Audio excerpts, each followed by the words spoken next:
Tengan ustedes muy buenas tardes.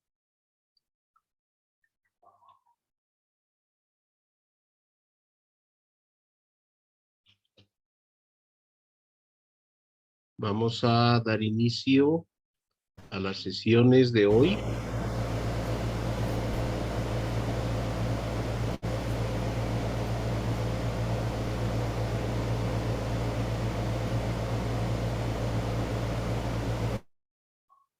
Ahora sí, había un ruido de interferencia.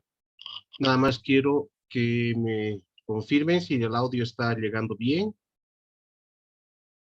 Perfecto. Bienvenidos a todos ustedes.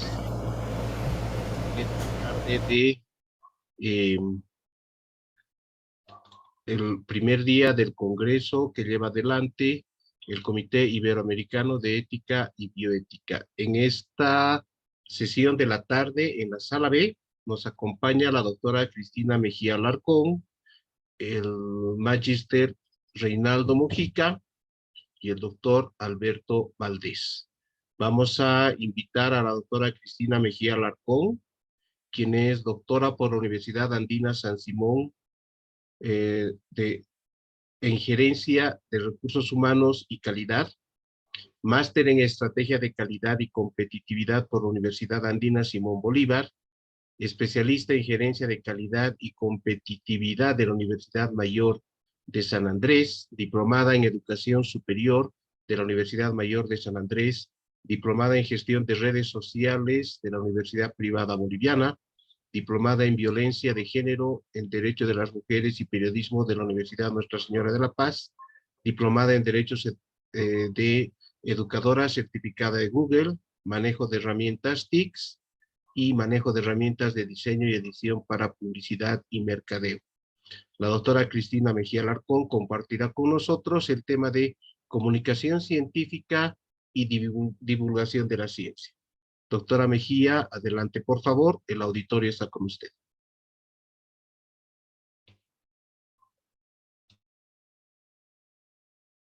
Su micrófono, doctora Mejía, no está encendido. Ok, las TICs, ¿no? Muchísimas gracias, estimado doctor Gonzalo, a todos los profesores especialistas en sala. Un saludo cordial desde La Paz, Bolivia. Y agradecer por la invitación a este espacio para poder compartir, fortalecer capacidades, competencias, ¿no? En este espacio, como bien nos los han planteado. ¿Me ayudan, por favor, para ver si se puede visualizar la presentación? Sí, perfecto. Ok. Bien, el motivo que nos ha convocado a hoy en este espacio es abordar un poco lo que refiere en temas de comunicación científica y divulgación de la ciencia. Pero permítanme antes presentarme un poco. Soy de formación comunicadora social y bueno, el tema que me apasiona y que no sé si por accidente o eh, por vocación, estoy viendo los temas de calidad y también el tema de lo que es comunicación científica y divulgación de la ciencia. Entonces, en este marco, el objetivo de esta presentación es primero contribuir a la comprensión de los desafíos que enfrentan las universidades en la actualidad en temas referidos a comunicación científica y divulgación de la ciencia, ¿no? Y también ver de qué manera podemos identificar los modelos de divulgación de la ciencia que están utilizando las universidades para poder seleccionar mejores prácticas y efectivas en temas de comunicación por medios digitales, ¿no? Entonces, ya ingresando en materia, estamos acá especialistas en temas de investigación, aquellos que generan ciencia, tecnología e innovación. También se va a llegar en un momento donde tarde o temprano, por vocación, por necesidad, un investigador, un científico, ha de salir, ¿no?, de sus laboratorios, de esas sus cuatro paredes, a comunicarse, ya sea con la sociedad y sus pares, ¿no? O también con los pares científicos. Entonces ahí viene el primer desafío. Ya en varias ocasiones ha tocado ver este componente en relación a lo que es comunicación científica y divulgación de la ciencia. Estos dos componentes tienen diferentes denominaciones en diferentes países. Es así, por ejemplo, en México le llaman divulgación, España comunicación científica, en Brasil comunicación, popularización de la ciencia, en Colombia apropiación social de la ciencia, en Argentina popularización de la ciencia, la innovación. Entonces, este nuevo paradigma, como nosotros le llamamos, que es la comunicación científica, digo nueva, ¿por qué? Porque si bien existe una práctica ya de rutina de empezar a sacar artículos científicos por diferentes medios formales para este fin, ¿dónde está la parte de divulgación de la ciencia? ¿No? Entonces, ¿y esto por qué es un desafío, digo, para las universidades? ¿Por qué? Porque son la principal instancia donde se ejecutan procesos de investigación, ¿no? De ciencia y tecnología. Entonces, las universidades son llamadas instancias estratégicas generadoras de desarrollo. Entonces, ahí viene el desafío de cómo nosotros podemos ver este componente de comunicación científica y divulgación de la ciencia como una responsabilidad social que tendrían las universidades, ¿no?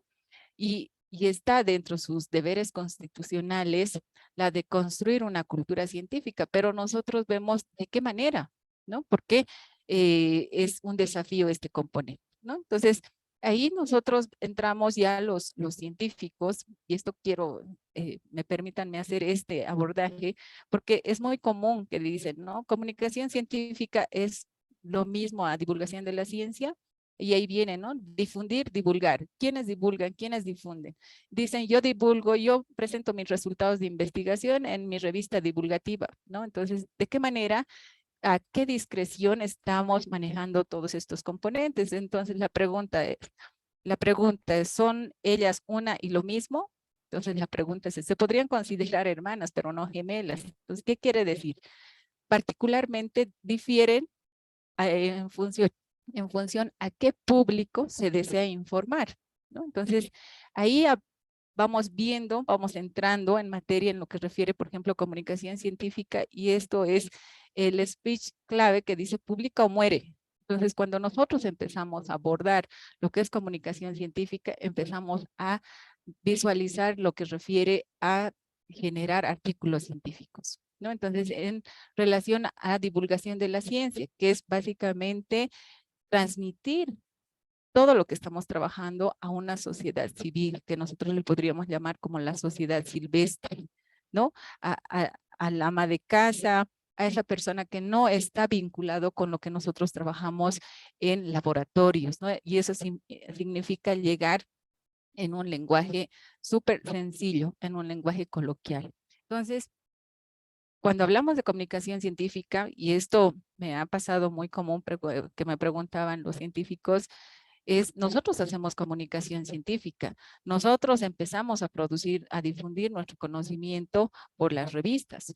Pero ¿qué hay de la otra parte? Que es la divulgación de la ciencia, los resultados de investigación que van a ir a ser transferidos a la sociedad civil, ¿no? Entonces, ahí nosotros vamos viendo, por ejemplo, que nosotros difundimos a la comunidad científica, nuestros pares en nuestra área de conocimiento, y la divulgación a la sociedad civil, ¿no? Entonces, ahí vienen los primeros componentes a ir diferenciando. Comunicación científica, vamos a ver ahí todos los tipos de artículos científicos que tenemos, ¿no? Y en cambio, en divulgación de la ciencia, vamos a hablar desde lo que son las ferias de ciencia, tecnología e innovación, Semana de la Ciencia, museos, en los programas de televisión, cine, radio online, noches de ciencia, revistas divulgativas, prensa. Entonces, ahí ya vamos visualizando las pequeñas diferencias que nosotros debiéramos ir considerando a la hora de hablar de comunicación científica y divulgación de la ciencia. ¿Quién dijo que esto era fácil, no? Más el científico experto en su área de conocimiento, pero sobre eso tiene que generar una expertise para escribir en revistas científicas, para escribir, generar artículos científicos, pero al margen tiene que poner valor agregado para divulgar la ciencia a su público silvestre, si nosotros le llamamos, ¿no? A la sociedad a la que se debe su universidad. Entonces, ¿qué quiere decir? No por nada los centros de formación son centros generadores de desarrollo. Entonces, ahí viene el primer componente cuando nosotros abordamos estos desafíos. Entonces, fue que compartiendo un poco la experiencia de acá en Bolivia, de la Universidad Mayor de San Andrés, a la cual pertenezco, el año 2000 se inició con un desafío de iniciar un proceso con el objetivo de promover una cultura de comunicación científica. Entonces, ya reconociendo cuál es la diferencia de lo que es divulgación y comunicación científica, empezamos a revitalizar, fortalecer este componente para empezar a generar esa cultura, ¿no? Esa cultura de comunicación para que ese producto pueda ir a las revistas de las diferentes instancias que cuenta esta universidad. Fue así que hemos capacitado a más de 661 investigadores en temas de buenas prácticas de comunicación científica, entre ellos cursos de escrito científico. Pero paralelo a ello, también se han generado herramientas TICs, porque estamos en una era digital, que ya no abastece sacar resultados de investigación que estén en medios impresos, ¿no? Entonces, ¿de qué manera visualizamos, promovemos, ponemos en vitrina a nuestros científicos que están en sus laboratorios generando buena producción, puede ser en revistas científicas Q1, pero ¿qué hay? ¿No? Entonces, a nivel Bolivia, existen cuestionantes del mismo estado del gobierno. ¿Qué hacen las universidades? ¿No? Entonces, ahí están mecanismos, herramientas que nosotros hemos ido visualizando para ir mostrando estos, primero a nuestros investigadores, ¿no? Y de qué manera estos investigadores van desarrollando investigación, no solos, porque sabemos que ninguna investigación se hace de a uno. Los equipos de investigación son integrados por diferentes investigadores, ¿no? Entonces, ahí que nosotros generamos nuestra herramienta PURE, que es un sistema de gestión de la investigación y comunicación de la ciencia. ¿Qué nos ha permitido esta herramienta? ¿No? Básicamente que los investigadores empiecen a consumir más de lo que ellos ya iban buscando acceso de información científica, ¿no? Consuman y comuniquen lo que están produciendo. Entonces, ¿cómo es que nosotros hemos ido visualizando como soporte, como herramienta de apoyo para los investigadores pure.umsa.bo? Ustedes pueden visitar y ustedes van a poder conocer a una parte de nuestros investigadores que básicamente se ha constituido como el input para ver qué están trabajando los investigadores, sus pares, en los diferentes lugares del mundo, ¿no? Y también nos ha permitido sacar aquello que están trabajando, ¿no? De todo el conocimiento que se ha ido generando. Entonces ahí hemos visto un mecanismo de inputs y outputs de la producción del conocimiento. También hemos podido visualizar con esta herramienta que va a depender mucho la amplia difusión que nosotros vayamos a generar del trabajo que vayan desarrollando los investigadores, para que los mismas se sientan motivados a seguir produciendo, ¿no? Entonces, esta herramienta nos permitió sacar, ¿no? Primero, en qué campos, qué temas se está investigando, ¿no? Entonces, cómo ese equipo de investigación especialista en el área de conocimiento que se desenvuelve va viendo si está en sintonía con lo que se está investigando a nivel mundo o realmente estamos viendo por otro lado. Entonces, esto nos ha permitido de alguna manera estimular, como un estímulo a los científicos a recoger nuevos conocimientos, pero también a generar equipos, fortalecer las redes de investigación a nivel internacional. Entonces, con esta herramienta que ustedes pueden visualizar en nuestra página web, hemos podido fortalecer e integrar nuevas redes de conocimiento, ¿no? Con diferentes instituciones dedicadas a investigación. Entonces, en este espacio he querido compartir esto, de qué manera, por ejemplo, estas herramientas ya en una era digital nos pueden servir de herramienta y contribuir al componente de comunicación científica, porque aquí no hemos abordado todavía lo que es divulgación de la ciencia, porque pedir que una ama de casa empiece a ver estas redes de conocimiento o que vaya a explorar esta página web para ver qué cosas producen sus científicos, no nos va a ir nada bien, ¿no? Entonces, ahí viene el primer desafío que los investigadores debemos asumir como un reto, ¿no? Si bien esta herramienta que les acabo de compartir nos ha permitido que como a nivel Bolivia, hasta antes de no tener esta herramienta, no aparecíamos a nivel mundo, ¿no? Y ahora podemos visualizarnos en el ranking Shimago como Universidad Mayor de San Andrés, eh, como no somos la única universidad a nivel Bolivia, pero en el ranking Shimago Bolivia aparece como Universidad Mayor de San Andrés, ¿no? Entonces, si bien también estamos visibles en los rankings de QS, en algún momento preguntaban, pero están en rankings, sacan artículos científicos, pero ¿cuál es el apoyo, la contribución a la sociedad civil, al Estado, a los tomadores de decisión?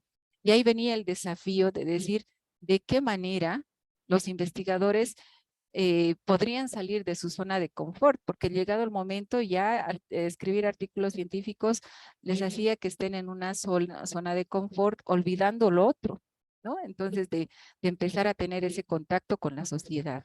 Entonces, solo por evidenciar esta herramienta que lo hemos tomado como componente de comunicación científica, nos permitió visualizarnos con la producción científica de los científicos a nivel internacional, ¿no? Entonces también hemos podido ver las publicaciones como universidad en revistas indexadas en Scopus han ido teniendo su comportamiento a lo largo de los diferentes años, ¿no? En qué áreas de conocimiento habíamos sabido investigar más como Bolivia, ¿no? Entonces, en algunos casos nos hace privilegiados porque vivimos sobre 3.600 metros sobre el nivel del mar. Entonces, hay temas, por ejemplo, como eritrocitosis patológica de la altura, temas únicos que se pueden investigar por las propias particularidades que tenemos a nivel país. Entonces, de lo poco que publicamos, somos muy citados. Entonces, de la cantidad, digamos, en relación a otros países como Brasil, Chile, Argentina, pues nosotros como Bolivia todavía estamos naciendo, ¿no? Sin embargo, el aporte que hacen nuestros científicos están siendo reconocidos por otros pares científicos. Entonces, también esta herramienta nos permite visualizar, por ejemplo, en qué áreas del conocimiento se van publicando y también en qué cuartil se encuentra la revista donde este artículo ha sido publicado.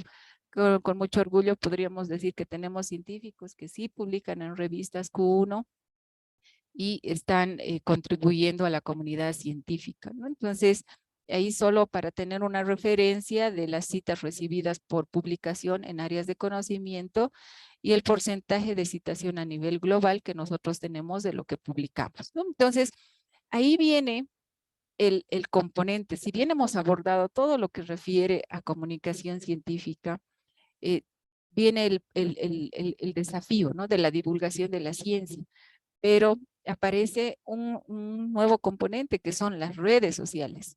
Si bien en un principio a los científicos nosotros los poníamos delante de una revista, el segundo paso era poner al científico ante la sociedad civil, pero también ahora ya no basta con poner al científico ante los medios de comunicación, tenemos que ponerlos ante las redes sociales. Entonces ya no basta que nuestro científico top esté en una revista científica, que esté interactuando con la empresa, sociedad, el Estado, que esté interactuando con los medios masivos de información, radio, televisión, prensa. Ahora está el desafío de que ese científico tiene que hacerse amigable por las redes sociales. Entonces, ¿qué estamos hablando? Que en la actualidad, al ser parte de una era de la democratización del conocimiento, estar en vivir en una hiperconectividad donde todos son ya prácticamente la nueva generación, son nativos digitales, donde el escenario natural de aprendizaje es la virtualidad. Entonces manden a sus estudiantes, de que los científicos manden a sus estudiantes a revisar revistas científicas impresas, va a ser pues como un poco misión imposible, ¿no? Porque mientras el científico va compartiendo sus resultados de investigación, el nativo digital está comprobando si lo que me dice mi docente investigador es cierto. ¿Por qué? Porque ahí está con su internet. Entonces ahí está la hiperconectividad, ¿no? Entonces, ¿de qué manera ya las revistas han dado un salto, ¿no? Las revistas digitales. Y esto ha implicado que los diferentes comités editoriales entren en el desafío, por ejemplo, de empezar a ver las revistas en formatos OJS. Entonces, la llegada de la pandemia, como lo hemos ido escuchando en el transcurso de la mañana, ha ido modificando varios comportamientos, ¿no? Ha ido planteando nuevos desafíos.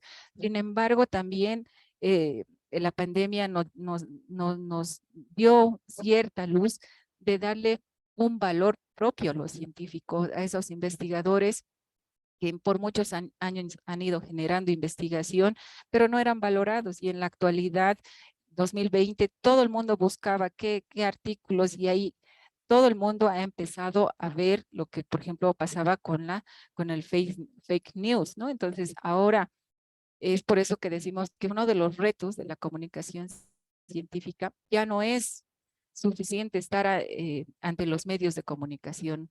No basta que el científico esté ante los medios de comunicación, ¿no? Si antes al científico le tocaba ponerse al frente de unos reflectores, de unas cámaras, y las ideas se le escondían, y ahí implicaba hacer capacitaciones de media training para que realmente pueda decir en el tiempo de un minuto todos sus resultados de investigación.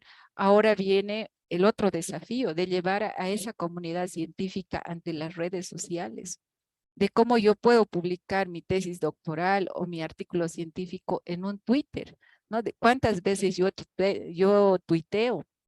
¿Quiénes gestionan mis redes sociales? Por ejemplo, si yo tengo mi Facebook, genero contenido. ¿Qué tipo de contenido? Comparto mediante mis redes sociales mis investigaciones. ¿A qué público? ¿Me dan like? ¿Me entienden? O directamente dejo que otras personas gestionen y hagan contenido para mis redes sociales. ¿A qué me refiero? A que permito que vayan etiquetándome en las actividades que yo estuviese, ¿no? Y no genero lo que es el contenido. Entonces, si no hemos llegado a ese grado de madurez, ahí viene el desafío, por ejemplo, de cómo hacer comunicación científica mediante las redes sociales, ¿no? Entonces, aquí les pongo un ejemplo de, por ejemplo, cómo es, de por qué nosotros debemos pensar en la actualidad en redes sociales, ¿no? Lo que dice el artículo científico, ¿no? Ustedes pueden ver ahí con toda la estructura que nos han enseñado, lo que escribe el periodista, ¿no? Y ahí viene, por ejemplo, muchos científicos dicen que no venga el periodista o el comunicador porque va a distorsionar lo que yo digo, ¿no? Entonces, pero lo que publica el periódico, entonces ustedes van a ir viendo, y lo que en la actualidad pasa, ¿no? Lo que se comparte en las redes sociales. Entonces, nosotros, ¿por qué debemos pensar en la actualidad en las redes sociales? Primero, estamos hiperconectados. Segundo, es la inmediatez. Si nosotros subimos un video mayor a 30 segundos, ya no tenemos audiencia. Pero, ¿cuál es la clave del éxito? ¿No? Que yo pueda compartir en 5 o 7 palabras mi investigación en las redes sociales. Y si yo pregunto, ¿cuántos de los que estamos en sala, por ejemplo, tenemos el famoso Twitter? ¿Cuántos de nosotros tenemos ese hábito de tuitear lo que trabajamos en nuestros laboratorios? Compartimos nuestros artículos científicos, nuestra tesis doctoral por el Twitter, ¿no? Entonces, ahí viene, por ejemplo, nuestra audiencia digital, ¿no? ¿Quiénes son nuestra audiencia? Son esos nativos digitales a quienes quienes conozcan nuestros resultados. Y ahí viene la segunda parte que les iba a compartir en este espacio, que era identificar los modelos de divulgación, ¿no? Y es así que para este espacio, como un estudio preliminar a una contextualización de la divulgación de la ciencia, les voy a compartir una parte de lo que se está haciendo, porque después viene ya para un artículo que por razones obviamente de normas de revistas, de ser una investigación inédita, no les voy a socializar, sin embargo vamos a tener los resultados más adelante, ¿no?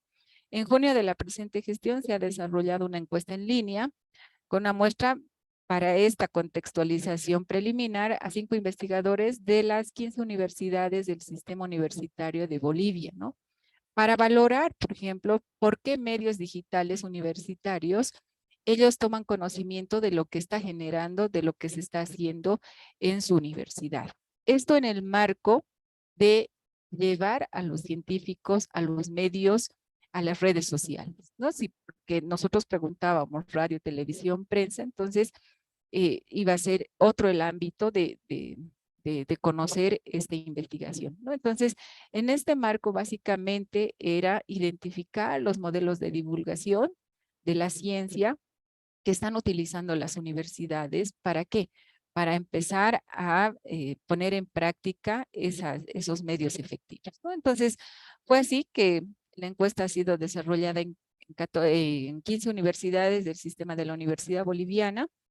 Entonces, se les hizo la primera pregunta, ¿no? ¿Por qué canales de comunicación te enteras de los eventos que realizan en tu universidad? Entonces, ahí tenemos un 27% página web, ¿no? Porque podría decir por el periódico, por el boletín, por el panel informativo. Entonces, ahí evidenciamos, por ejemplo, paneles informativos muy lindos, muy hermosos en las infraestructuras, quedaron ahí. ¿Por qué? Porque ya no hay esa cultura, ¿no? Entonces, redes sociales tenemos un 44,4%. ¿Qué quiere decir? Ahí están presentes, por ejemplo, el Facebook, el Twitter, el tema de WhatsApp no es una red social, pero tenemos el Instagram, por ejemplo, ¿no? Entonces, ahí vamos viendo, por ejemplo, que los televisores o las pantallas gigantes en los predios universitarios tampoco ya funcionan. Si hablamos de radio universitaria o amigos, están ahí, ¿no? Entonces, si nosotros vemos, están redes sociales, página web y amigos. Todos los demás, de alguna manera, han ido eh, eh, quedando obsoletos, ¿no? Otra pregunta que nosotros hemos generado: ¿con qué frecuencia visitas los medios digitales de tu universidad? ¿No? Página web, Facebook, Twitter. Entonces, por ejemplo, aquí vemos que un 31,1% son varias veces a la semana, ¿no? El 29,5% todos los días. Entonces, tenemos un 23% una vez a la semana. Entonces, ¿qué quiere decir?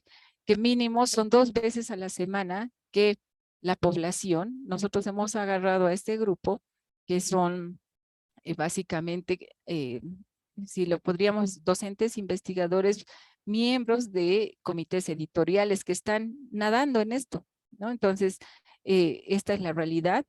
Pero también hemos preguntado cuál es la red social universitaria que más visitas. Entonces, la mayoría de los que han llenado esta encuesta es el Facebook, ¿no? Y tenemos otros. Entonces, ahí en otros podríamos estar viendo tal vez como el WhatsApp, ¿no? Pero el Twitter es el otro componente que han ido mencionando, ¿no? Entonces, también se ha consultado sobre si has encontrado información sobre investigación, ciencia, tecnología en las redes sociales de tu universidad. Un 66% nos dice que sí y un 33,9% que no. Entonces, ¿qué significa? Que esto es una evidencia de que en la actualidad ya llegar con nuestros resultados de investigación es básicamente por las redes sociales, ¿no? ¿Qué tipo de lenguaje utilizan estas publicaciones, ¿no? Que ellos han encontrado por las diferentes redes sociales, si estas son claras, por ejemplo, ¿no? Entonces nos dicen que son comprensibles en un 36%, en un 23% son amigables. Entonces los amigables podríamos caracterizar que tienen un diseño y diagramación, puede ser amigable, pero también está el tema de otros componentes, ¿no? Que es un 16%, y la parte técnica, que es 11,7%. Entonces, ahí vamos evidenciando, por ejemplo, cómo es que esto de las redes sociales nos pueden ir dando luces a qué lado debemos apuntar al momento de socializar, en este caso de hacer difusión de nuestros resultados de investigación. Entonces, ¿Qué tipo de información científica se encontraba en las redes sociales de tu universidad, ¿no? Entonces, ahí nos ponen en un 33,9% estudios de investigación realizados en la universidad. Entonces, ustedes dirán, pero ¿cómo es que esto está súper latente?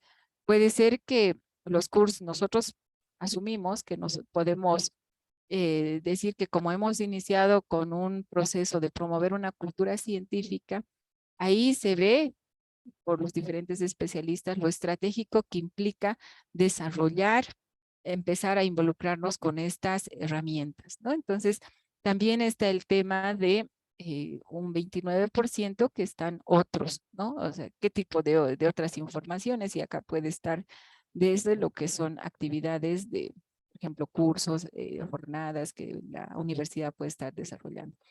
Entonces, la última pregunta era, ¿pertenece a algún comité editorial de su universidad?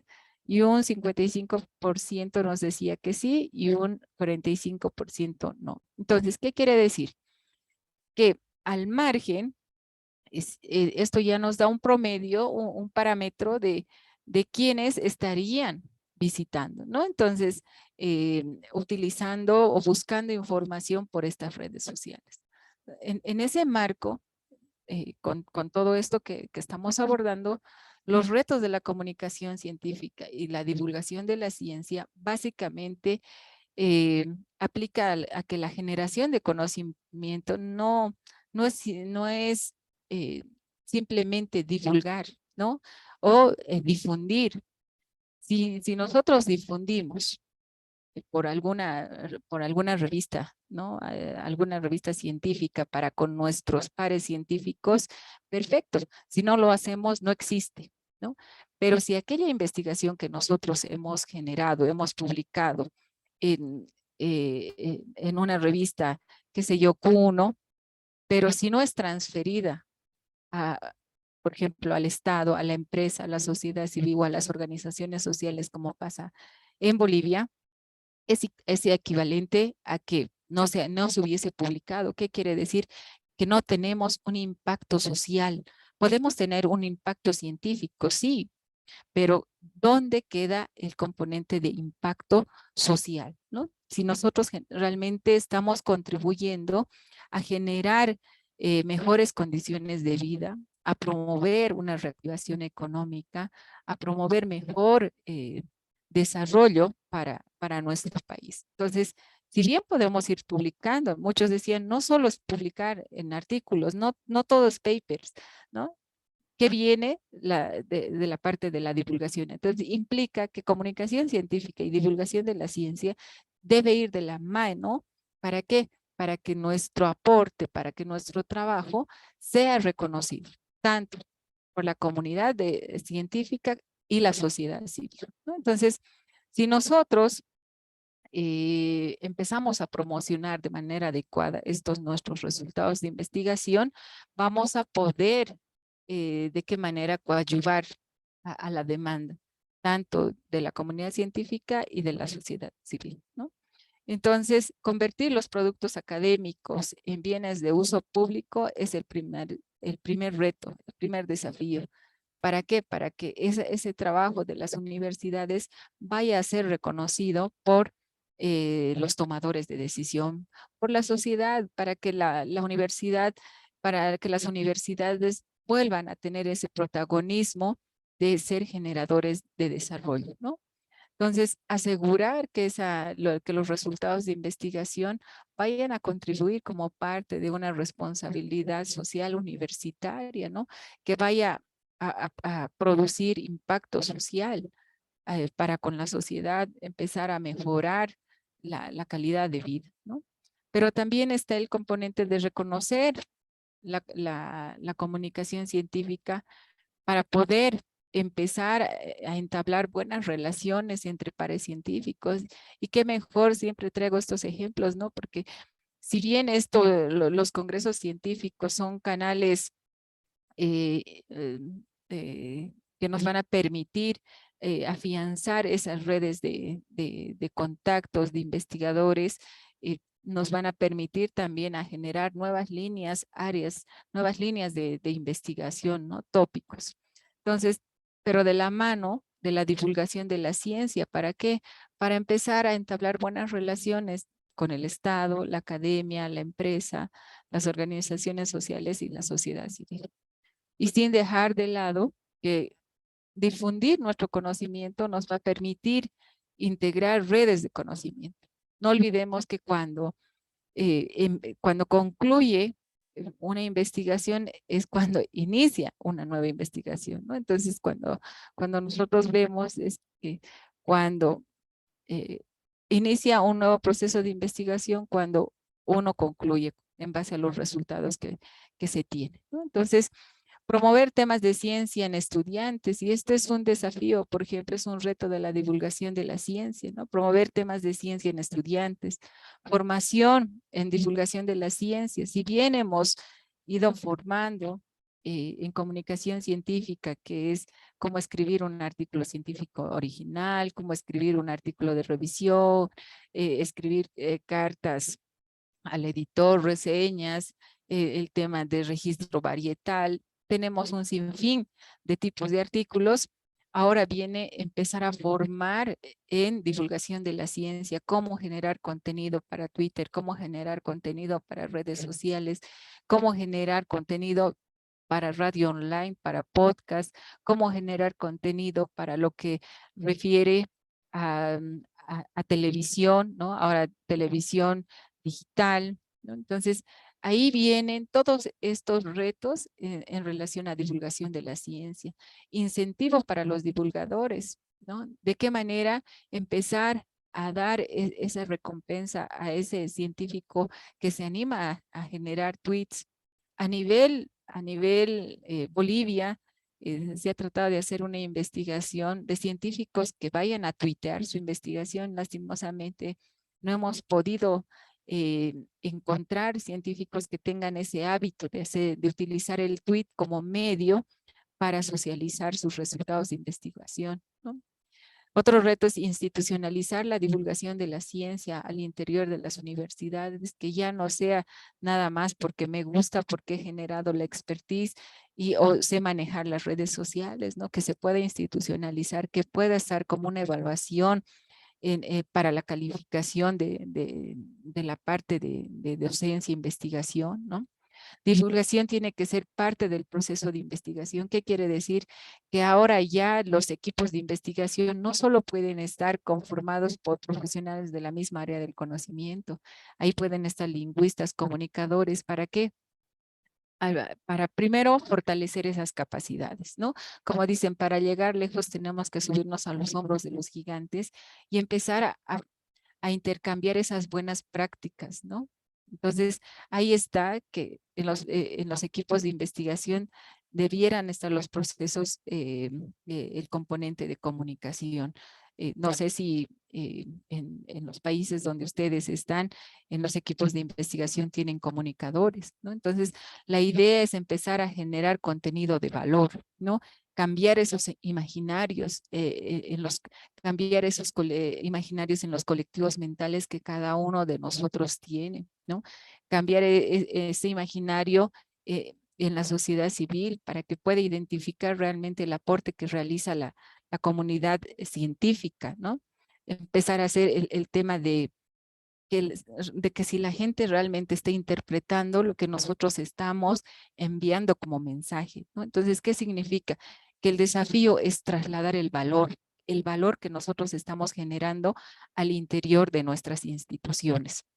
Bueno, esto es para el tiempo que me ha sido asignado, que les he traído a este espacio, y quedo atenta a consultas, preguntas que se pudiesen ir a generar. Muchísimas gracias.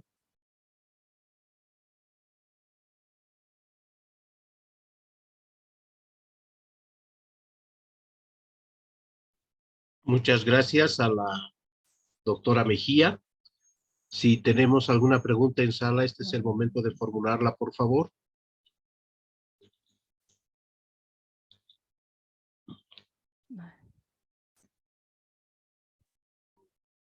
Vamos a invitar a los asistentes que formulen su pregunta, a que enciendan la cámara para que podamos compartir con ustedes y la doctora Mejía el comentario.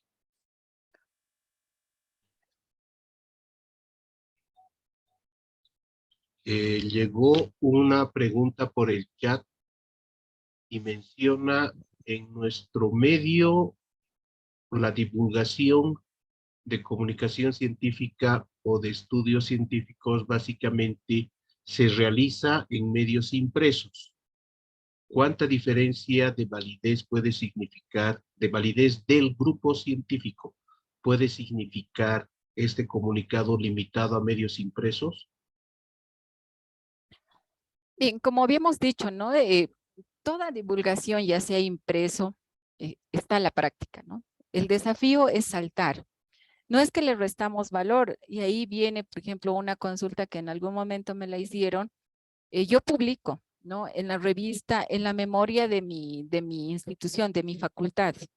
Entonces, perfecto, es una memoria, tiene toda una estructura de artículo científico, pero cuando preguntamos dónde está indexada esa memoria, ¿no? Es una revista, es una memoria científica, es una revista, una memoria divulgativa. Entonces, el valor está ahí, lo han publicado, han socializado, pero ¿quiénes los refieren? ¿Quiénes los citan? Entonces, las citas de quienes publican en esos medios va a ser mínimo, pero el aporte está vigente, ¿no? Tiene importancia, pero ahí viene, por ejemplo, qué canales yo elijo para difundir mi conocimiento.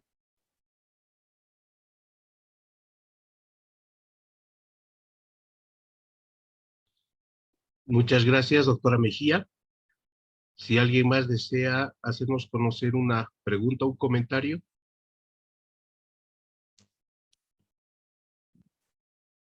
Muy bien. Agradecemos a la doctora Mejía por su participación esta tarde.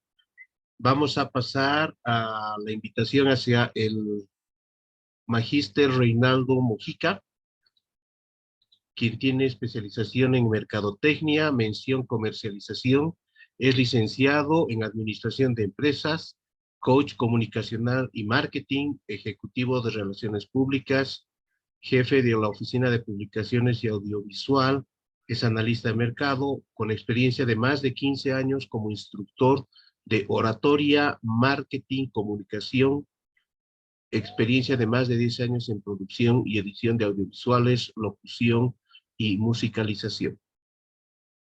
Entonces, magíster Reinaldo Mojica nos va a compartir esta tarde el tema de podcasts en educación. Adelante, por favor. Excelente. Buenas tardes para todos. Me alegra muchísimo estar con ustedes esta tarde compartiendo una valiosa información que nos va a servir de alto valor para todos los profesionales que nos encontramos en sala. Me encantaría verles las caras porque creo que la humanización de la comunicación empieza desde allí, ¿no? Desde verles las caras a todos ustedes para determinar de qué manera estamos llegando con esta buena información que vamos a traer el día de hoy. Escuchando a la doctora Mejía, sacaba pequeñas conclusiones acerca de lo rígido que es la ciencia, ¿no? En cierto sentido, de esa comunicación tan importante que debemos nosotros reinventar. Y digo el aspecto rígido porque se encuentra como en una etapa subyacente dentro de los medios digitales con los que contamos actualmente. Quedándose quizá la mayoría de los casos mucha información sin leer porque no se ha adecuado a los nuevos medios, como es la exigencia de las redes sociales y la era digital. Esto lo digo con razón de los profesionales que acuden a mis servicios como mentor de oratoria y comunicación, de que tienen muchos conocimientos, tienen mucha información, pero no saben al momento de cristalizarlo cómo hacerlo llegar de la mejor manera, de la manera más humanizada, esa gran palabra que entre comillas está de moda, la humanización de la marca. Y creo que es el compromiso de nosotros como profesionales de las diversas áreas de los que me acompañan el día de hoy, de sacarle el mayor provecho a nivel de comunicaciones a nuestra comunicación. Uno de los elementos importantes en cuanto a esa divulgación es que muchas veces el profesional se encuentra en una disyuntiva, porque hay una inmensidad de canales por los cuales yo puedo transitar al momento de expresar mi comunicación, mis investigaciones, mis conocimientos, mis teorías, y nos encontramos en la disyuntiva de que no sabemos qué hacer. Tenemos las redes sociales, tenemos revistas, tenemos medios de comunicación, pero ¿cuál es el más eficaz? Hoy yo vengo a traerles a ustedes una alternativa que es el podcast. Ya lo habló la doctora Mejía, está incluido dentro de esos canales de difusión de esta era digital y es un elemento que quisiera hoy hacerle resonar en la cabecita de todos ustedes esa incógnita. ¿Será que el podcast es adecuado para yo transmitir la información que tengo para dar a una comunidad? ¿Será que yo estoy dispuesto o tengo la fortaleza suficiente como para atreverme a exponer mis conocimientos a través de esta herramienta? Hoy quiero hablarte un poquito de esto acerca de lo que es el podcast. Muchos de ustedes supuestamente lo sabrán, pero para aquel que no lo sabe, un podcast es sencillamente un archivo multimedia que está en formato audio, así como una nota de WhatsApp, publicado en la web a través de diversas plataformas de difusión, dentro de las cuales está SoundCloud, Apple Podcasts, Amazon Music, Spotify, todas esas redes de difusión de contenido en audio que ustedes conocen, las cuales también se dedican en muchos casos a difundir música, pero también se dedican a difundir podcasts. Complemento para el posicionamiento de productos, servicios y marcas personales. Ojo con ese elemento. Y es un brazo estratégico de marketing para los contenidos digitales. Entonces, tomando en consideración todos estos elementos, quiero que empieces a pensar si hace falta para tu estrategia de contenido o no hace falta para tu estrategia de contenido. Por supuesto, yo les voy a hablar un poco a grandes rasgos de lo que es el podcast. El podcast cumple una serie de procesos para poder hacerse factible a una comunidad que está en espera de ese contenido. La etapa de preproducción, que es la etapa donde involucramos el análisis de mis fortalezas, objetivo de marketing, mi target y lo que es este último requiere para consumir. Esta es una de las etapas más importantes porque hay muchas personas que se quedan allí, se quedan pensando simplemente: ¿será que es adecuado? ¿Será que lo hago? ¿Y cómo lo hago? ¿Cómo transfiero mis conocimientos al audio? ¿Cuáles son las palabras adecuadas? ¿Será que tengo que hablar mucho, hablar poco? ¿Cuál es el largo del contenido que yo tengo que hacer? ¿Cuál es la extensión del tiempo? Y muchos profesionales se quedan dando vueltas, que lo tienen en la cabeza por hacerlo y no lo terminan de hacer porque sencillamente no organizan sus ideas para este tipo de contenido. Recordemos que las diversas plataformas digitales tienen un tipo de consumidor y el consumidor de podcast, por supuesto, va a hacer mayor preponderancia al audio que a todo el contenido de video o de fotografía, como son las redes sociales, que ya vamos a hablar un poco más adelante de eso. En esta etapa es la etapa de planificación, por supuesto, en base a ese contenido del estudio previo que yo hice, de cuál es mi target, cuál es mi entorno, cuáles son las variables del mercado de mi contenido, si soy un científico, si soy un profesional, que quiera hacer llegar esa información a una comunidad, cuál es esa comunidad a la cual yo me voy a dirigir, cuál es ese segmento del mercado al cual yo voy a impactar, cuál es ese micro nicho de mercado al cual voy a impactar. Porque una de las ventajas que vamos a ver más adelante del podcast es precisamente esa, que yo puedo segmentar mi mercado para llegar específicamente a los que me van a escuchar y a los que necesitan tener esa información.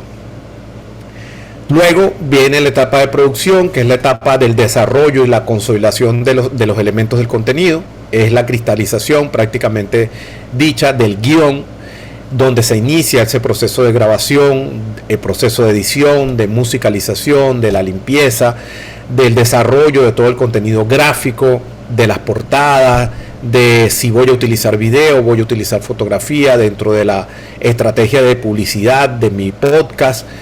En esta etapa es donde entra todos esos elementos de los cuales hablamos previamente. La etapa de postproducción vendría a ser todo lo que es la difusión a través de las diferentes plataformas digitales de todo ese contenido.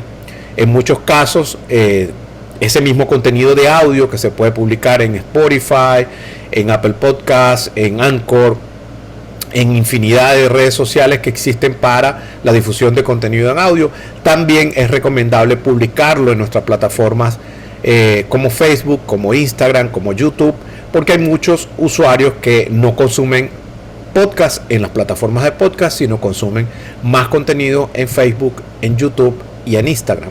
Entonces es recomendable nosotros tener omnipresencia en esa omnicanal que debemos tener y buscar dentro de nuestra estrategia de difusión de contenido para que esos usuarios que no escuchan podcast a través de las plataformas de podcast no puedan ver a través de las otras redes sociales, porque la idea es maximizar y multiplicar ese contenido a la mayor cantidad de personas posible.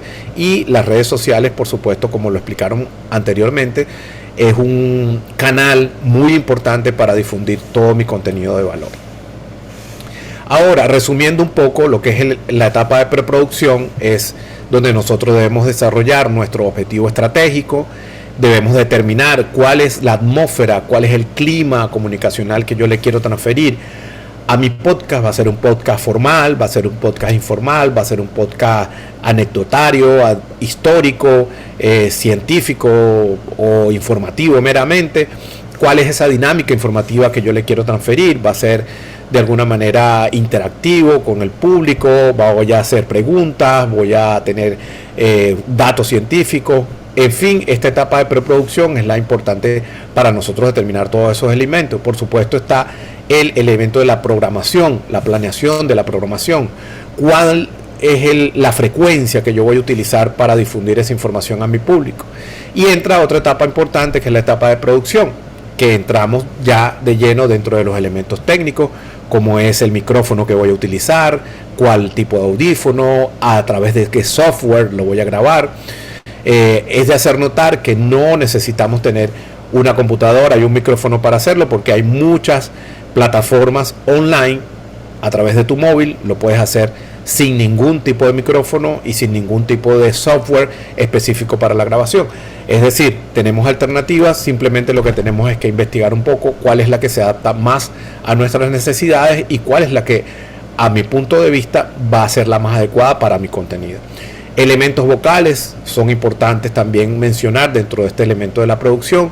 La importancia de la dicción, la articulación, la intención, la respiración, la oratoria, porque puedo tener mucho conocimiento, pero al momento de difundirlos a través de una grabación, deben ser lo más cercanos posible, deben ser lo más humanizados posible, deben ser lo más auténticos y lo más sencillos de entender, para que esto también sirva como un gancho para atraer cada vez más usuarios y consumidores de ese contenido.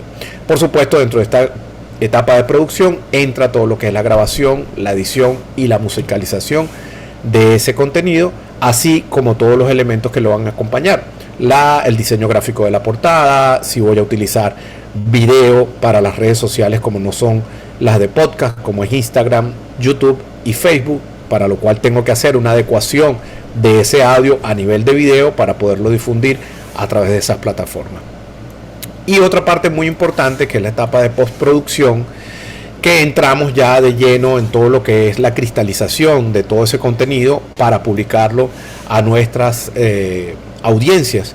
Y por supuesto aquí entra todo lo que es la publicación en las plataformas de difusión, lo que es la publicación, mencionaba anteriormente, en las redes sociales en formato audio post o video podcast, que ustedes ya sabrán que se escucha mucho, se ve mucho. Y por supuesto el seguimiento a las estadísticas y las métricas, cómo está funcionando, está llegando a nuestro público, cuántas escuchas han tenido, cuántas descargas he tenido, qué público me está escuchando, cuál es su edad, cuál es su ubicación geográfica, y de alguna manera esto nos va a dar indicios si estamos haciendo bien el trabajo, si está llegando el contenido a mi público y si de alguna manera yo puedo lograr llegar a mayor área geográfica con esa información que hasta el momento tenía simplemente para un área muy local. Otro elemento importante es el marketing y la publicidad para incrementar ese engagement, lo que es esa interacción tan necesaria para que en las redes sociales me den más preponderancia al momento de hacer publicidad dentro de mi podcast. Es importante nosotros conocer que también juega un papel importante la interacción, ese engagement que yo pueda tener con mi usuario que está escuchando mi contenido, que me envíe información a través de correo electrónico, a través de los comentarios de las redes sociales. Es importante yo estar pendiente de eso para saber si está surtiendo un efecto mi comunicación.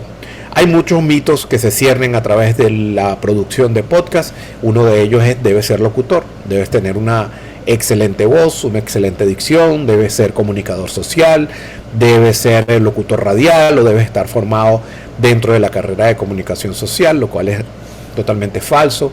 Es costoso. Si fuera costoso no se pudiera producir sin ningún costo a través de un celular. Simplemente abrir una aplicación como Anchor, grabar, musicalizar, editar y publicar dentro de la misma aplicación, y simplemente el costo sería tener tu plan de datos para poder subir este contenido a esa plataforma. Es decir, que este segundo mito también queda derrumbado. Y por supuesto, el último, debe tener equipos profesionales para su grabación, lo cual con la explicación del segundo mito queda totalmente derrumbado, porque simplemente con un celular podemos hacer esa grabación.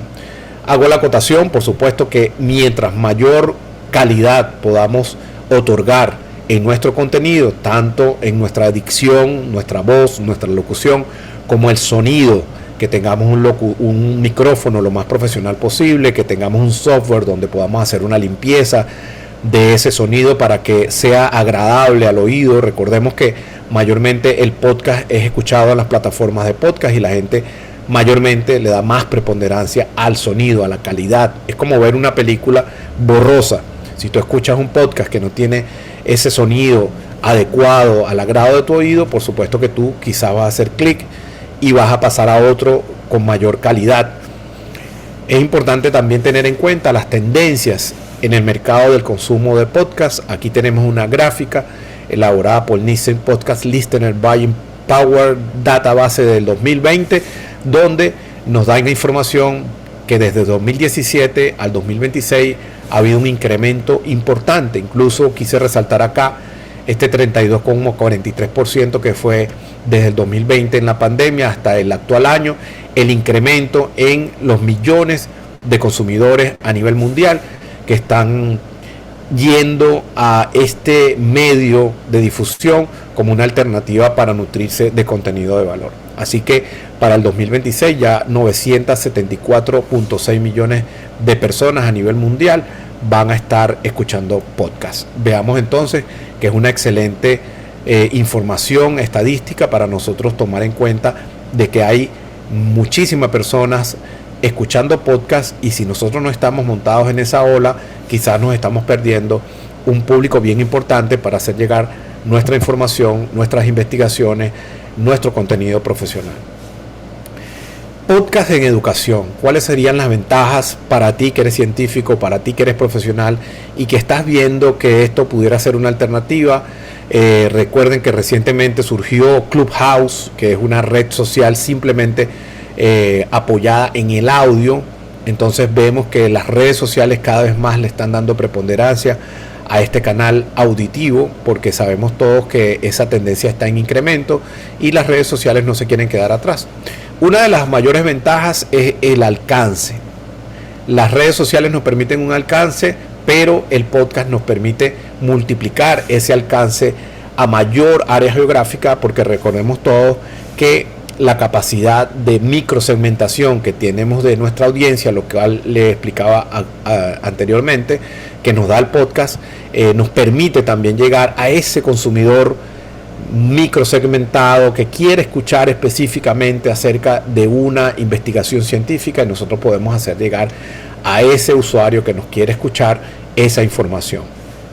No requiere atención plena por parte del consumidor. Esa es una ventaja que tenemos sobre las redes sociales. Recordemos que podemos escuchar podcasts manejando, haciendo deporte, de alguna manera quizá podemos estar haciendo otras actividades y no las descuidamos, sino simplemente estamos escuchando muy subliminalmente esa información. Para serle franco, yo en mi auto escucho casi todo el tiempo más podcast que música, porque me gusta estarme nutriendo de contenido de valor de otros profesionales, y eso es una ventaja. Aprovechamiento de micronichos de mercado, como lo hablaba anteriormente.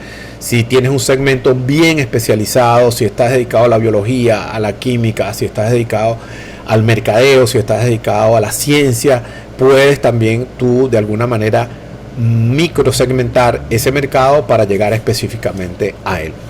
Facilidad y bajos costos de producción, lo explicaba previamente en los mitos. No hace falta simplemente sino un celular para tú hacer llegar tu contenido, que por supuesto debes desarrollar en un guión lo más palpable, lo más cercano y lo más sencillo posible, para que esa persona que te vaya a escuchar de alguna manera también quiera saber más de ti.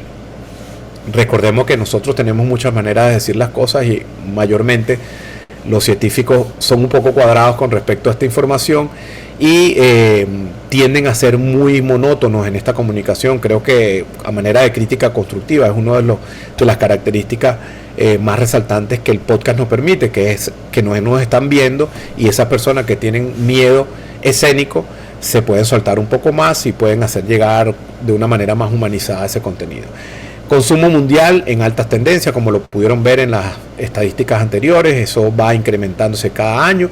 Es fácil de consumir, como les explicaba también anteriormente. Estás en tu carro, estás haciendo ejercicio, estás en el gimnasio, estás haciendo la comida, puedes colocar tu podcast y no requieres estar con 100% de atención, sino simplemente estar escuchando tu contenido de valor. No requiere exposición en video, por lo cual esas personas que tienen ese miedito escénico por allí de salir en pantalla pueden ahorrarse esos sudorones y esos nerviosismos y simplemente ponerte a grabar donde te plazca en el momento que tú quieras tu contenido de valor y poderlo subir a esas plataformas de podcast. Un aspecto bien importante es posicionarnos como referentes de nuestras áreas.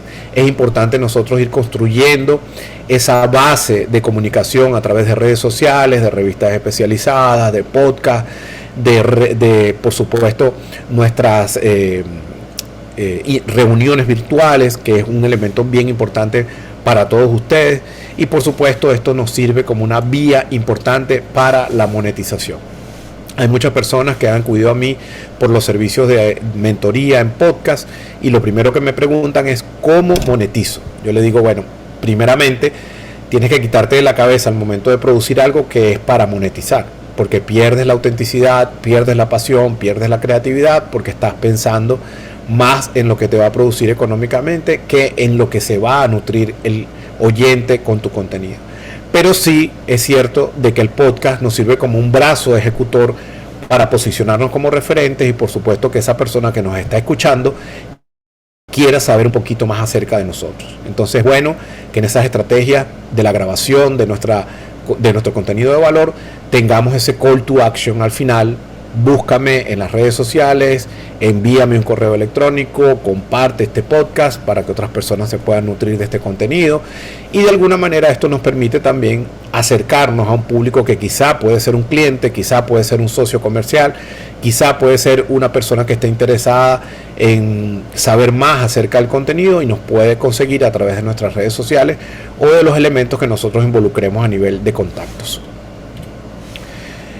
Unos ejemplos que le pudiera dar de lo que actualmente estoy asesorando son varias personas, algunos profesionales en el área de la ciencia, como es el caso de Anixa San Miguel, que es una científica en biología que lleva adelante su podcast Sacúdete y Toma Acción. También le estamos haciendo a otras personas del área de las áreas de la psicología, como es el caso de este podcast que se llama Del Miedo al Amor, que es desarrollado por Amalisberia Tomodo. Otro es Hablando con Candy, que es un elemento de motivación, un podcast de motivación, la magia de reconocerte, una sexóloga, Lourdes Lobo, profesionales como Sohey Fernández, CEO Sin Filtro. Es decir, hay muchas oportunidades, no te puedes quedar detrás de los que están difundiendo su información a través de este elemento bien importante que es el podcast. Así que esta era toda la información que tenía para ustedes el día de hoy. Por acá les voy a dejar mis contactos para que aquellos que quieran tener una cercanía más conmigo puedan localizarme, puedan hacerme sus preguntas, puedan incluirse en las masterclass gratuitas que próximamente vamos a planificar. Así que muchísimas gracias a todos ustedes por escucharme en la tarde de hoy. Les dejo por acá mi podcast que se llama Hablemos de Más para que busquen a través de las diferentes plataformas que se van a nutrir de bastante buena información, y otro que llevo con Gisela Arenas que se llama Hablemos con Bots, que de alguna manera también les trae a ustedes muy buena información. Así que muchas gracias a todos, espero que les haya gustado este contenido y que se animen a hacer el podcast porque es un elemento bien importante, muy versátil y nos va a ayudar a humanizar un poco más nuestro contenido para llegar cada vez a mayores audiencias que querrán saber más de nosotros. Muchísimas gracias.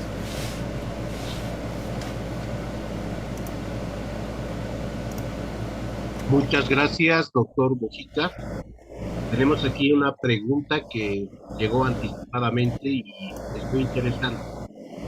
Indica además de felicitarlo y decir que es una excelente presentación, ¿cómo lograr que un podcast capte la atención en el contexto de la formación en línea? Lo importante de todo elemento comunicacional es la humanización. Ya pasamos de esa vieja escuela donde estábamos acostumbrados a una formalidad a pasar a una nueva escuela digital donde la era nos pide que nosotros seamos más humanizados con nuestro contenido. Explicaba la doctora previamente que es difícil que un joven que está acostumbrado a las redes sociales vaya a una revista digital. Entonces hay que buscar la manera de desmontar esa rigidez que tenía ese contenido digital. No estoy diciendo con esto que no era efectivo, pero actualmente los tiempos nos piden de que nosotros seamos más flexibles con esa comunicación, y el podcast precisamente nos permite esa flexibilización, por supuesto a través de las diferentes estrategias comunicacionales que nosotros podemos tener. Para eso se requiere, por supuesto, que nosotros tengamos pleno conocimiento de nuestro contenido, porque de esta manera lo vamos a hacer llegar de una manera más natural, más cercana, más auténtica. Incluso se pudieran añadir elementos como es el humor, como es las metáforas, como son las frases célebres, que quizá en un contexto más rígido como es una revista quedaría como fuera de lugar, ¿no? Es importante también saber que nosotros estamos exponiéndonos como personas, igual como yo lo estoy haciendo en este caso, en este video. Las personas están viendo mis movimientos verbales, no verbales, están viendo mis gestos, están viendo la seguridad con la cual yo puedo transmitir, están viendo también el contenido, si estoy viendo claramente a la persona, si tiene una buena iluminación, si tiene un buen sonido. Entonces veamos que ya hay elementos que escapan de esa formalidad que teníamos en una revista, y que si nosotros los tenemos todos a la mano, tenemos un plus añadido para que nuestra comunicación sea más cercana y sea más fácil de consumir para ese usuario final que está interesado en nuestro contenido. Gracias, doctor. Tenemos a continuación dos preguntas que más son preguntas conceptuales. La primera: antes de lograr universalizar el acceso a redes de internet y redes sociales, podíamos explicar principalmente vía radiofónicas, sesiones de clases, sesiones educativas. ¿Estas podrían ser consideradas podcast en la era actual? Digamos que sí y no. Sí, porque es una difusión vía ondas hercianas, en ese caso. Si no tenías un radio no lo podías escuchar. Igualmente, si ahora no tenemos un celular no podemos escucharlo. Pero hay algo importante, que nosotros en ese momento, si no la escuchábamos, ya no la escuchamos. En cambio el podcast, si no lo escuchamos, lo podemos volver a escuchar, lo podemos volver a buscar, lo podemos grabar, lo podemos descargar, lo podemos tener en nuestros favoritos y escucharlas tantas veces que querramos. En ese caso, anteriormente, en esa vieja escuela, teníamos que estar al momento y a la hora y en el dial adecuado para poder captar esa información. Si se nos pasó, se perdió la información porque no había replay. En este caso el podcast nos permite esa facultad de poder tener esa audiencia bajo demanda. Si no lo quiero escuchar ahora, simplemente lo pausé, me puse a hacer otras cosas y cuando las terminé de hacer, le doy play. Esa vieja escuela precisamente mutó, se renovó. ¿Por qué? Porque actualmente, no sé si en sus países, pero acá en los Estados Unidos, es muy difícil buscar una emisora de radio donde haya contenido científico o profesional. Mayormente hay música, hay comentarios de farándula, hay comentarios de política, hay noticias, pero ir a una emisora específica donde tú puedas sintonizar un contenido de marketing, un contenido de biología, un contenido de ciencia como tal, es muy difícil. ¿Por qué? Porque esto no da rating, esto no vende publicidad. Y es lamentable y triste que nuestras emisoras radiales no hayan puesto la lupa en eso, porque sencillamente lo que vende es Bad Bunny, lo que vende es otra cosa. Y la ciencia se ha quedado por allí rezagada. Quizás nos hace falta emisoras donde nosotros podamos difundir contenidos como este y de alguna manera ir cambiando la concepción de ese público que lamentablemente se deja llevar por esa tendencia que está en moda y la ciencia pasa a un segundo lugar. Entonces es importante saber que la radio de antes podría ser el podcast de ahora, pero se ha renovado, se ha maximizado y nos ha dado un plus bien importante para todos aquellos que queremos aprender, que queremos saber un poco más acerca de un tema. Simplemente le damos en ese buscador ciencia y nos van a salir millones de opciones a nivel mundial para enterarnos del contenido que nosotros queremos escuchar. La siguiente dice, en la definición que usted brindó, es un archivo digital de audio.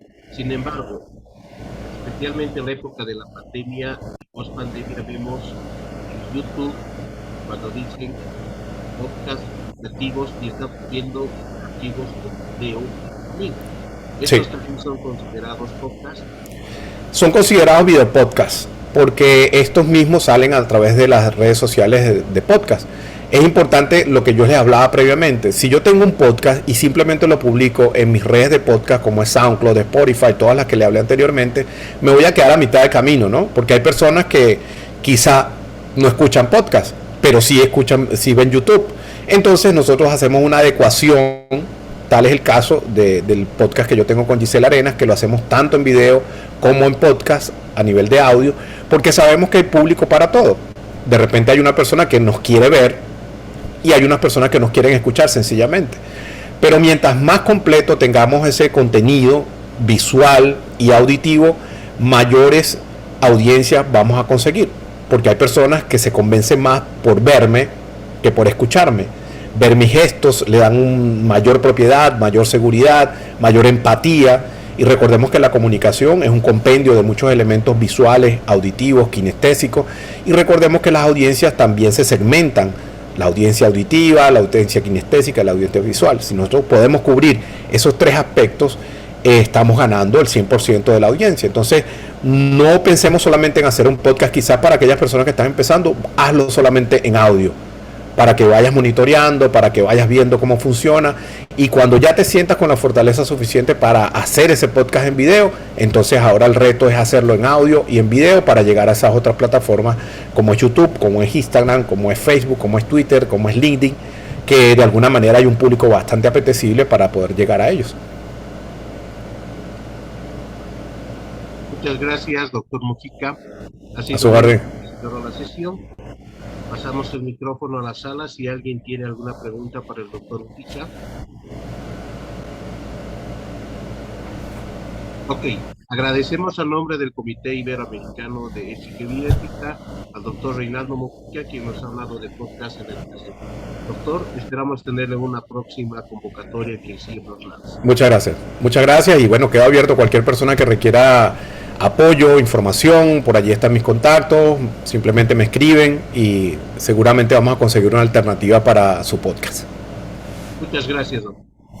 Hasta pronto. Hasta pronto, un abrazo a la distancia. Ahora nos toca invitar al doctor Alberto Valdés, quien es ingeniero en computación con maestría y doctorado en educación basada en competencias, docente del área de matemáticas y programación desde el 2009, actualmente en CBTIs, experiencia en desarrollo de software bioinformático para encontrar sitios de restricción en secuencias de ADN utilizando procesamiento del lenguaje. Actualmente investiga cómo emplear IA, procesamiento del lenguaje, para evaluar aprendizajes en estudiantes. Doctor Alberto Valdés, el auditorio está con usted. Bienvenido. Adelante. Muchísimas gracias por la invitación. Vamos a comenzar con esto que lleva por nombre Evaluación en línea, ventajas y limitaciones. Les pediría por favor que me dijeran si pueden ver la presentación. ¿Se la ve, doctor? Nada más tal vez extenderla en modo presentación de pantalla. Perfecto. Muchas gracias.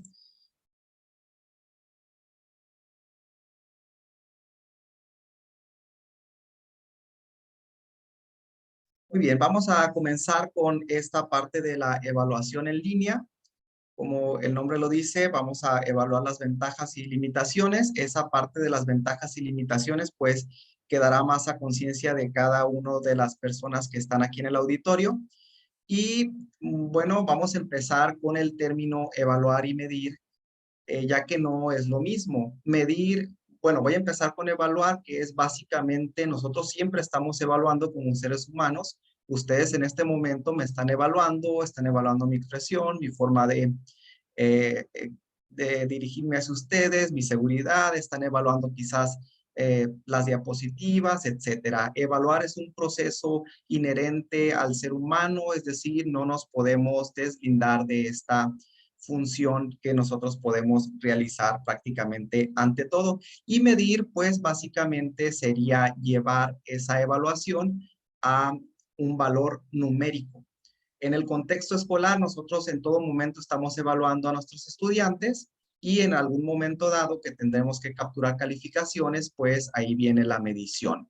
El reto está en que nosotros tengamos un instrumento de medición que realmente refleje lo que nosotros hemos evaluado. ¿Cómo es esto? En el diagnóstico de la realidad que yo puedo observar, pues la mayoría de los profesionistas cuentan con instrumentos de medición precisos y exactos. Por ejemplo, vemos ahí un beisbolista, un pitcher particularmente, que se le puede medir de manera precisa, de manera exacta, la velocidad de lanzamiento de la bola. Vemos también una estación total para los ingenieros civiles, para medir terrenos, distancias.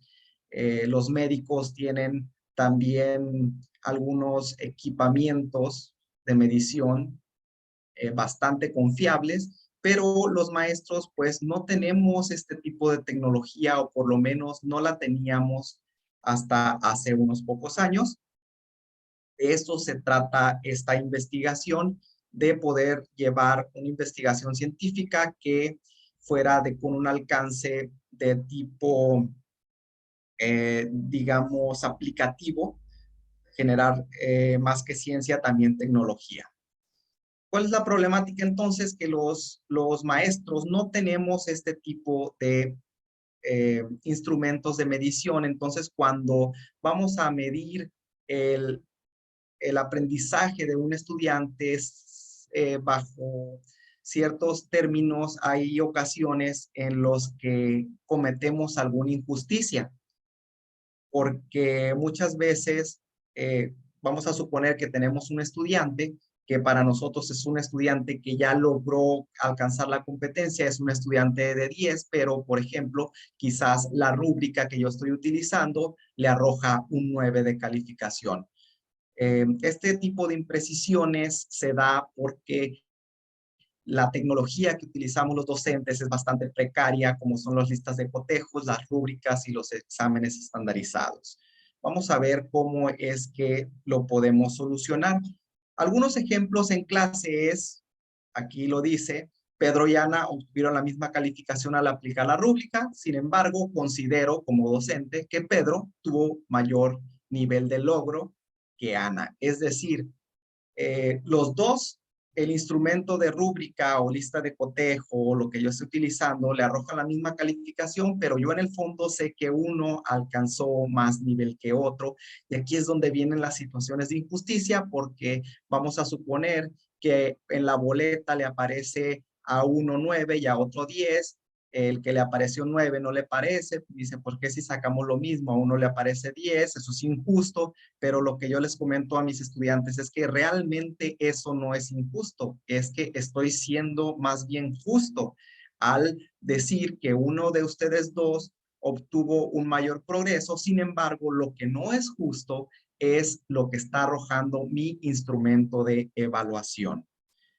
Puede salir también el caso de que una persona obtenga un 9 de calificación. Sin embargo, yo puedo decir, ¿sabes qué? Esta persona realmente no tiene un 90% de progreso en su desarrollo de la competencia, entonces algo anda mal ahí también en el instrumento de evaluación. Otro ejemplo es una persona que a lo mejor obtuvo 6 en un examen, pero tú te quedas pensando como docente, como maestro, que no llegó al 60% esta persona. O sea, es decir, va a poder aprobar el curso, pero tú sabes en el fondo que no llegó al desarrollo mínimo de la competencia. Esa es la gran problemática que tenemos con los instrumentos de evaluación precarios, pues que tenemos a la mano los docentes, que no tenemos prácticamente tecnología, y eso fue lo que a mí me movió a poder realizar esta investigación. Y todo esto nos lleva, todas estas situaciones de ejemplo nos lleva pues a que tenemos que andar haciendo ajustes. En este preciso momento, si este fuera un concurso de de los que estamos aquí exponiendo, pues el jurado tuviera una lista de cotejo quizás, estuviera rápidamente evaluando y al momento de calificar llenaría la lista de cotejo y seguramente, estoy casi quizás 99% seguro porque me ha tocado, que cuando vieran los resultados dirían, ¿saben qué? El que salió con mayor puntaje es esta exposición, sin embargo, considero que el ganador es otra exposición. Eso es porque tenemos que hacer ajustes, simple y sencillamente, porque los instrumentos de evaluación no reflejan lo que nosotros hemos evaluado. ¿Por qué sucede esto? Porque los instrumentos de evaluación que nosotros estamos acostumbrados a trabajar utilizan modelos matemáticos muy simples como la suma o un promedio o una regla de 3, pero esta operación matemática no se parece a lo que sucede dentro de nuestro cerebro para llegar a tomar una decisión en cuanto a una evaluación.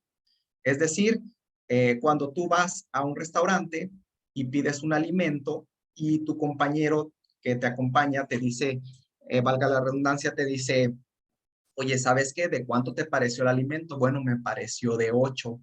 Tu cerebro no trabajó de manera, como decir, bueno, tuvo un 2 en sabor, un 3 en olor y voy sumando, ¿no? El cerebro funciona mucho más complejo. Entonces, cuando nosotros usamos una rúbrica, una lista de cotejo, un examen estandarizado, el resultado no refleja la calificación real que nosotros estamos pensando, o por lo menos no la refleja en muchos de los casos de nuestros estudiantes, y esto es por el modelo matemático que utilizan, que no se parece a lo que sucede dentro de nuestro cerebro. Hay varios problemas con estos modelos matemáticos, o sea, al final estoy viendo los instrumentos de evaluación en investigación como un modelo matemático. El problema de la rúbrica, que es quizás el instrumento más sobrevalorado en educación, pues tiene muchos problemas a nivel matemático, pero aquí voy a plantear nada más uno por el tiempo. El primer problema que tienen las rúbricas es que el docente siempre va a normalizar del 0 al 100%. Independientemente de lo que aquí podemos leer en la rúbrica, pues nos damos cuenta que tenemos 3 rubros y decimos que tenemos niveles de desempeño. El docente pierde bastante tiempo desarrollando todo esto, escribiendo, se mete a ver en internet, en Google, rúbricas de ejemplo, y todo esto al final no tiene sentido porque no va a aportar nada matemáticamente al resultado. Es decir, independientemente de lo que aquí diga, independientemente de si duraste 3 horas planteando estos enunciados, tu cerebro va a decir que en comunicación el alumno obtuvo un 80% de progreso y tú vas a optar por poner un 8. Es decir, que la rúbrica tiene una buena intención porque trata de capturar esa parte cualitativa. Sin embargo, su modelo matemático tan simple como sacar un promedio, pues realmente no captura lo que mi cerebro te está dando, y es por eso que al final tienes que realizar ajustes para que el alumno en vez de 8 tenga un 9 en su boleta. Es decir, la rúbrica, tú puedes desglosar esto en 4 niveles de desempeño, en 5, en 3, en lo que sea, y al final tu cerebro te va a decir que obtuvo un 80% de progreso en este rubro, un 70% en este rubro y un 90% en este otro. Esa es la primera problemática que les planteo aquí yo, que el docente al final siempre va a normalizar del 0 al 100 y no se va a venir a leer. Y si te vienes a leer y no le haces caso a tu cerebro de cuánto es el progreso que obtuvo, entonces estarás cometiendo un grave error, aunque tú lo hayas planteado, porque estás tratando de ajustar la calificación de un alumno a un enunciado y el cerebro no funciona así. Entonces, decimos que si tú decides este rubro, por ejemplo, dividirlo en 3 niveles de desempeño o en 4 niveles de desempeño y tardas más aquí planteando los enunciados, al final matemáticamente no va a aportar nada, porque en este rubro que vale posiblemente hasta 30 puntos, tú pensaste que el estudiante tuvo 15 puntos, o sea, el 50%, porque tu cerebro normalizó y al final todo esto ni siquiera lo vas a estar utilizando, solamente perdiste tiempo en elaborar. Entonces, aquí decimos, hay una diferencia matemática entre dividir este rubro en 4 niveles o en 3 niveles, no la hay. ¿Cuál es la solución? La solución es prácticamente utilizar inteligencia artificial. ¿Qué es la inteligencia artificial?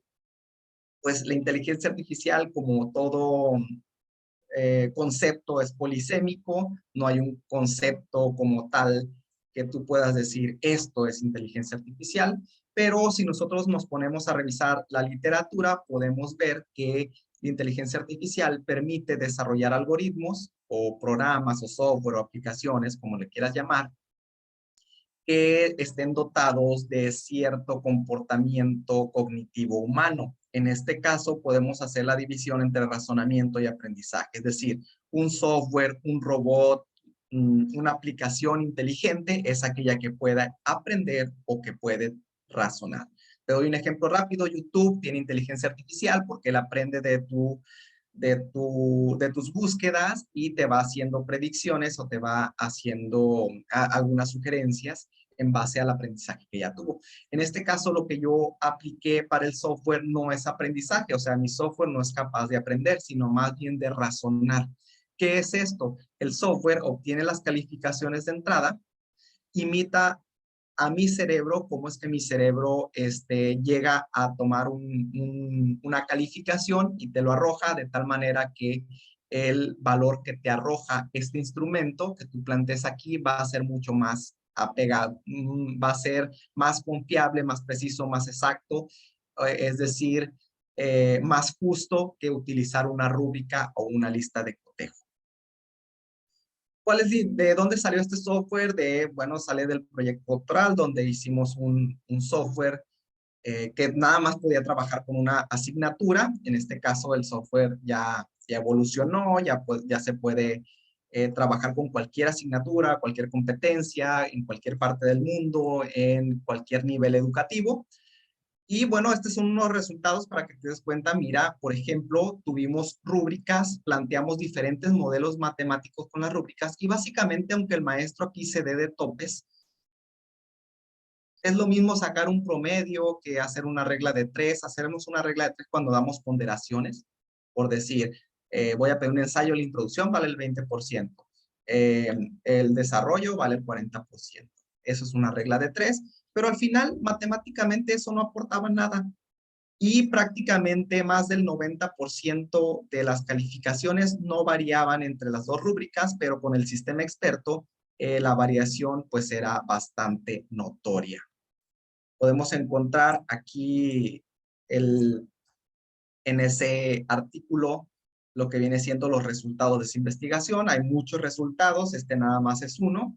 Se metió bastante estadística ahí para poder determinar que los resultados fueran realmente concluyentes. Bueno, ¿cómo es que accedemos a este software? Simple y sencillamente vamos a entrar a Google, a cualquier navegador, y le vamos a escribir misei.com, que significa mi sistema experto de evaluación inteligente.com. El software se llama SEI, o sea, Sistema Experto de Evaluación Inteligente. Y aquí tenemos, bueno, una plataforma, preguntas frecuentes para que veas cómo funciona la inteligencia artificial. Y voy a dar inicio aquí, precisamente en esta pestaña que dice iniciar sesión. Si no tenemos una cuenta, pues nos podemos registrar. Simple y sencillamente aquí en el botón, ponemos el nombre. Este es el nombre que quiero que aparezca de cuando entro a la plataforma. Le puedo poner profesor Alberto, ingeniero Alberto. Eso depende de ti, no importa. Vamos a asignar un correo electrónico al que va a estar ligado y vamos a poner una contraseña. Estoy dando de alta mi usuario para poder usar. Le voy a poner temporal nada más para poder entrar. Institución educativa, bueno, yo le voy a poner que trabajo en esta institución, aquí en México, Cebetis 224, que es básicamente una preparatoria que va después de la secundaria. Este nivel académico no se refiere a mi nivel académico, se refiere a donde yo estoy laborando como profesor. A lo mejor estoy laborando en una primaria, a lo mejor estoy laborando en un programa de doctorado, en mi caso es preparatoria. Y país, simple y sencillamente le voy a poner México, guardar. ¿Sí se ve en la pantalla la página web?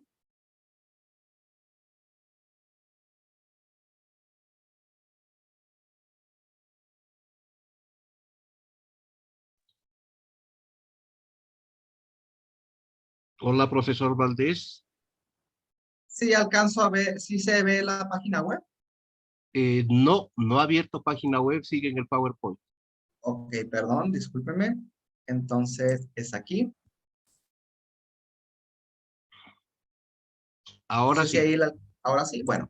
Entonces, le decía nada más, hay que teclear aquí en el buscador, navegador, misei.com, mi sistema experto de evaluación inteligente. Aquí tenemos un menú, le damos en iniciar sesión. Si no tenemos una cuenta, le damos aquí en registrarme. Pongo el nombre que quiero que aparezca dentro de la plataforma, profesor Alberto, ingeniero Alberto, doctor Alberto, como sea. Un email, en caso yo lo acabo de hacer, seleccioné uno, pongo una contraseña, la institución educativa en la que laboro, el nivel académico, a lo mejor estoy dando clases en maestría, digamos, y ponemos el país y le damos guardar. Es todo lo que tenemos que hacer para registrarnos.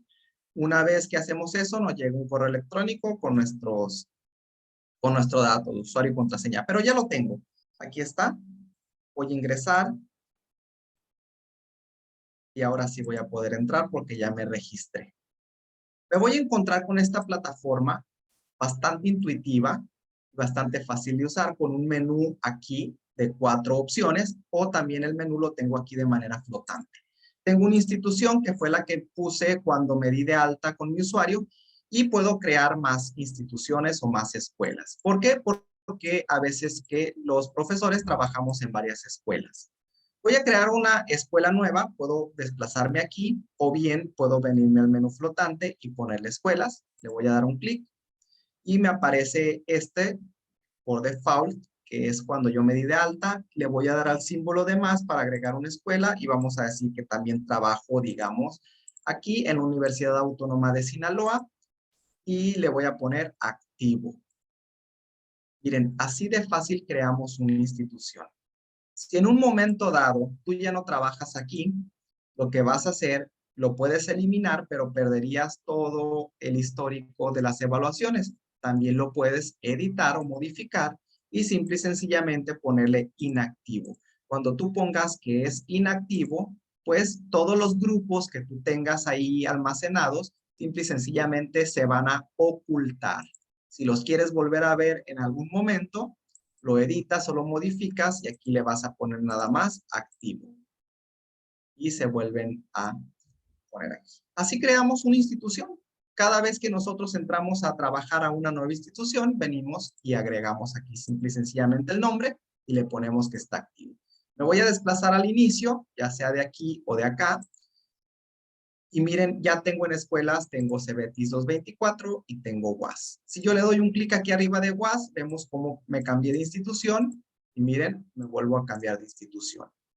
Vamos a hacer una prueba rápido, me voy a escuelas, selecciono UAS, lo edito, le voy a poner que esté inactivo, lo guardo, me voy al inicio y ya no me aparece. Ahí está, simple y sencillamente está oculta. Porque quizás ya no quiero mostrarlo, ya no trabajo ahí, pero quiero guardar mis archivos. Nada más lo oculto, bueno, lo voy a volver a activar para que aparezca. Ahí está, bastante simple. Ya vimos cómo utilizar escuelas, vamos rápidamente a ver cómo crear un grupo. Para crear un grupo tengo que elegir la escuela en la que lo quiero crear, es decir, si yo voy a esta institución, obviamente que aquí tengo mis grupos y en esta institución tengo mis otros grupos. Elegimos una institución, voy a decir que en el CBETIS 224, me aseguro de estar aquí y voy a crear un grupo. Y es el mismo menú exactamente, miren, si queremos crear un grupo, nada más le vamos a dar aquí en más y voy a poner el nombre del grupo. Aquí tenía un ejemplo que estuve haciendo en algunas pruebas anoche. Quinto A de programación, así se llama el grupo. Y quiero decirles desde cuándo hasta cuándo va a estar visible. ¿Por qué es esto? Porque, por ejemplo, aquí en la institución donde yo trabajo, trabajamos precisamente por semestres. se vence el semestre y yo ya no quiero ver a ese grupo porque me va a estar generando mucha información aquí en el sistema. Simple y sencillamente le digo que cuando llegue, digamos, en el 2023, en febrero, que se acabe el semestre, lo voy a poner en enero, hasta el 31 de enero, cuando llegue esta fecha, simple y sencillamente el grupo se va a ocultar. ¿De acuerdo? De tal manera que cuando yo llegue en otro semestre, voy a dar de alta a otros grupos y los que ya pasaron el año pasado, el semestre pasado, se van a ocultar. Pero ahí van a estar, solamente que ocultos. Aquí puedo teclear de uno por uno los alumnos o puedo importarlos desde un archivo de Excel. Aquí los tengo. ¿Cómo es el archivo de Excel? Pues simple y sencillamente lo voy a compartir el escritorio. Me dicen si pueden ver el archivo de Excel. Sí, adelante. Ahí está, nada más tiene los nombres en la primera columna. Todos los nombres. Y me voy a cambiar a la página web. Ahí está.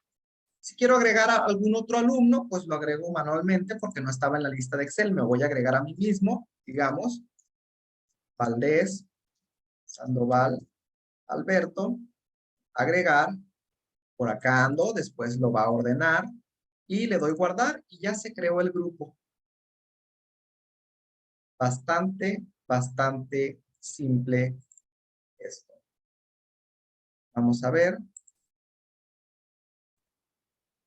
Ahí está. Dice aquí, visible después del periodo, no. Quiere decir que cuando llegue la fecha que yo le puse, que es el 31 de enero del 2023, este grupo se va a ocultar. Si yo en algún momento lo quiero volver a ver, porque algún padre de familia me está pidiendo una calificación o la misma institución, vengo, lo modifico y donde dice visible después del periodo, le voy a poner que sí. ¿De acuerdo? Entonces, ahí tengo un grupo. Fíjense bien que ese grupo lo he creado específicamente en Cebetis. Miren, me meto a Cebetis 24, veo mis grupos y ahí está. ¿Qué pasa con WAS? Me meto a WAS, mis grupos, y no tengo ningún grupo porque no he creado ninguno. Así de simple se crea una escuela y así de simple se crea un grupo. ¿De acuerdo? Entonces, ya vimos la mitad del software. Cómo crear escuelas y cómo crear grupos. Ahora voy a crear un instrumento. Ojo, los grupos que yo cree en esta institución solamente los voy a ver aquí. Los grupos que yo cree en esta institución solamente los voy a ver aquí. Pero el instrumento que yo creé lo voy a ver en todas mis instituciones. ¿Por qué? Simple y sencillamente porque hay ocasiones que en dos instituciones nosotros impartimos la misma asignatura. Entonces, para reciclar instrumentos, instrumento creado, instrumento que voy a ver en todas mis instituciones educativas. Entonces voy a crear un instrumento fácilmente, es el mismo menú de nuevo, voy a ponerle aquí en más, en agregar un nuevo instrumento y le vamos a dar un nombre al instrumento. Cualquier nombre con el que tú lo puedas identificar, por ejemplo, le puedo poner aquí proyecto final, puedo decir que así se llama el instrumento, le puedes poner ensayo, le puedes poner maqueta, qué sé yo, un nombre con el que tú identifiques el instrumento. Recordemos que esto ya no es una rúbrica, esto es diferente. ¿Cuál es la asignatura? Bueno, pongo la asignatura y aquí vas a teclear la competencia. Tú puedes crear una competencia que ya venga en tu programa de estudios o que tú la quieras redactar. Por ejemplo, yo aquí puedo poner que el alumno desarrolla páginas web con conexión a base de datos,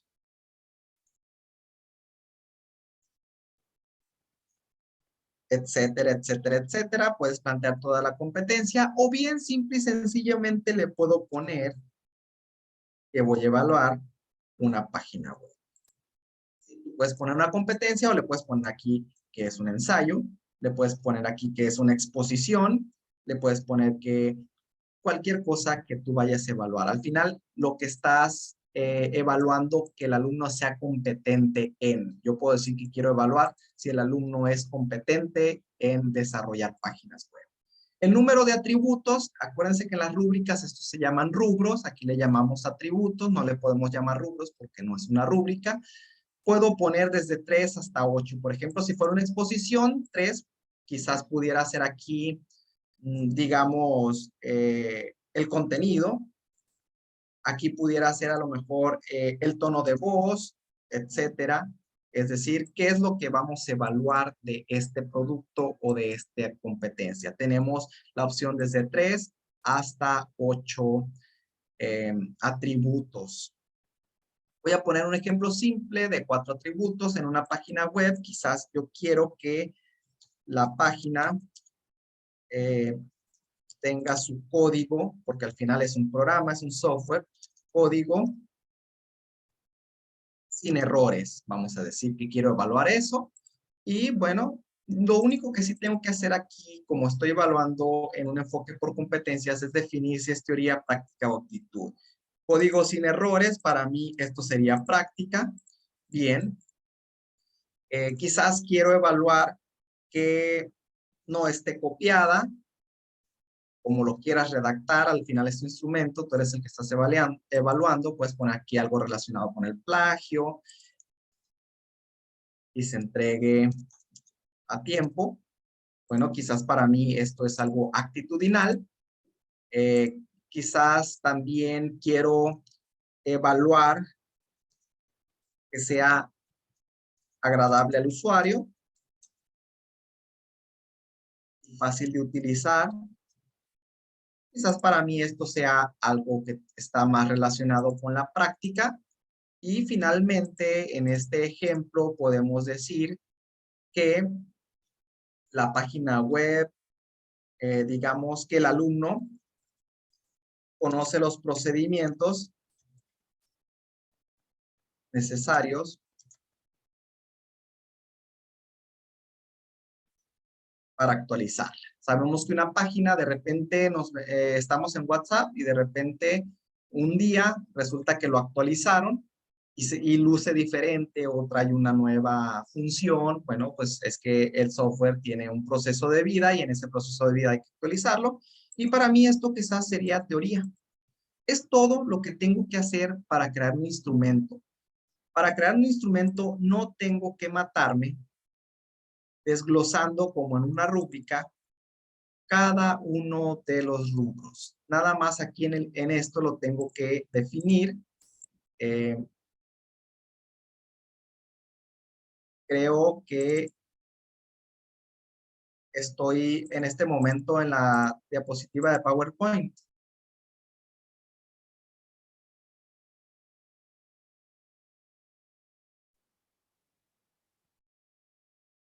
Sí, ¿verdad?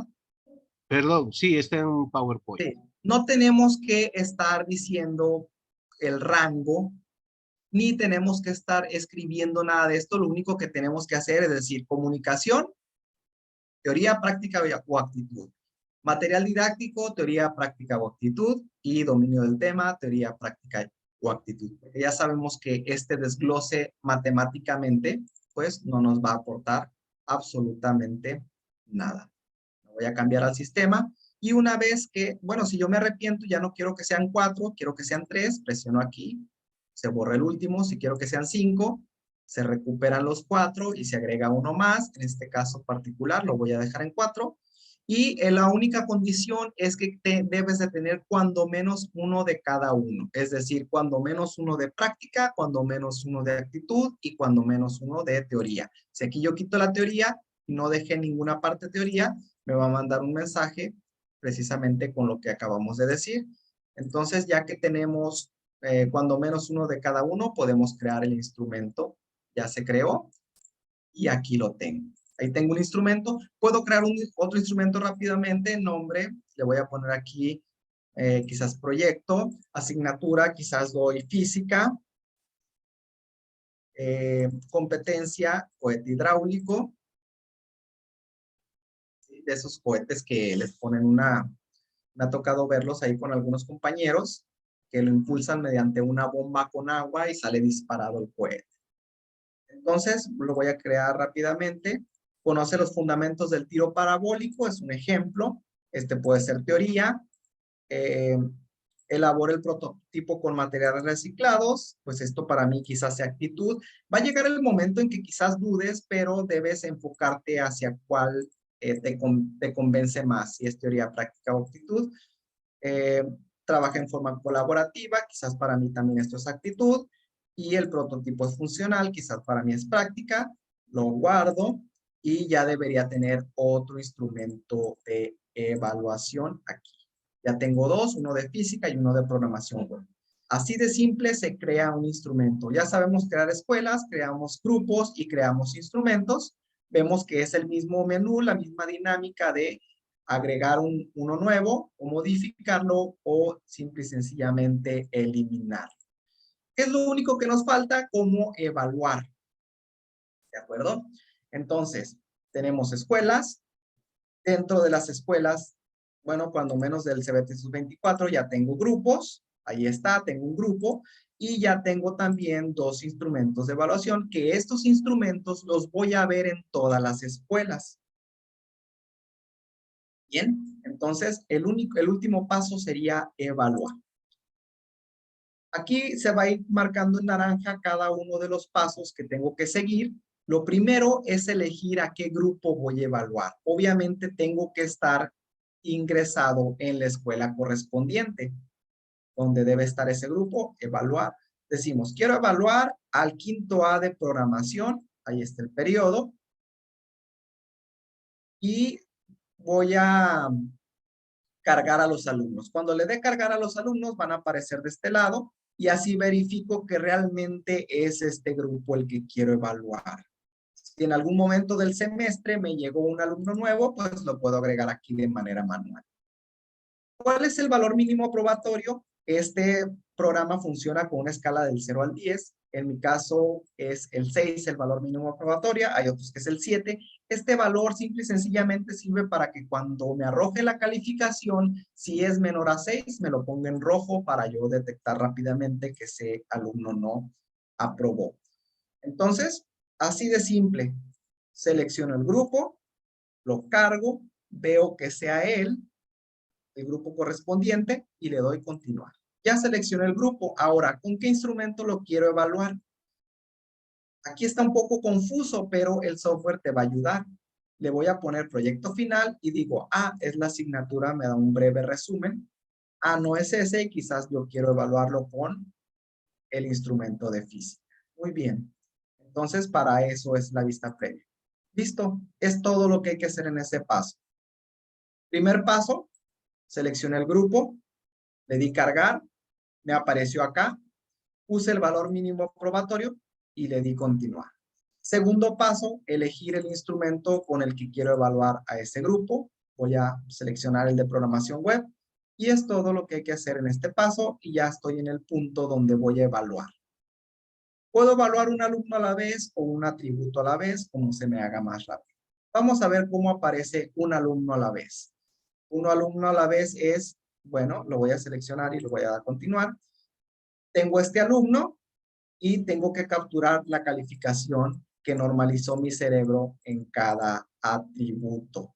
Por ejemplo, este alumno, la página no tiene errores. Vamos a suponer que aquí sacó un 8 porque tiene algunos errores y mi cerebro normalizó y dice que avanzó un 80%. No está copiada. Bueno, no está copiada, es cierto. El alumno fue honesto. No es muy agradable el usuario, le voy a poner un 7.5, pudiera ser, y conoce los procedimientos necesarios para actualizarla. Quizás aquí sacó un 8.5, 85% de progreso. Le doy continuar y aquí ya tengo evaluado a este alumno. Vamos a ver, el software ahorita te entrega un resumen, el instrumento, la competencia que tú tecleaste, la asignatura, los atributos. Aquí, por ejemplo, el primer atributo es que la página tenga su código sin errores y es de carácter práctico. El segundo atributo es de carácter actitudinal y se refiere a que no está copiada o entrega a tiempo. Y como yo ya evalué a esta persona, pues aquí está, evaluado. El promedio, si nosotros hubiéramos promediado esto, me hubiera dado un 8.5 de promedio, pero el sistema experto me arrojó un 8.7. Veamos, aquí son muy cercanos los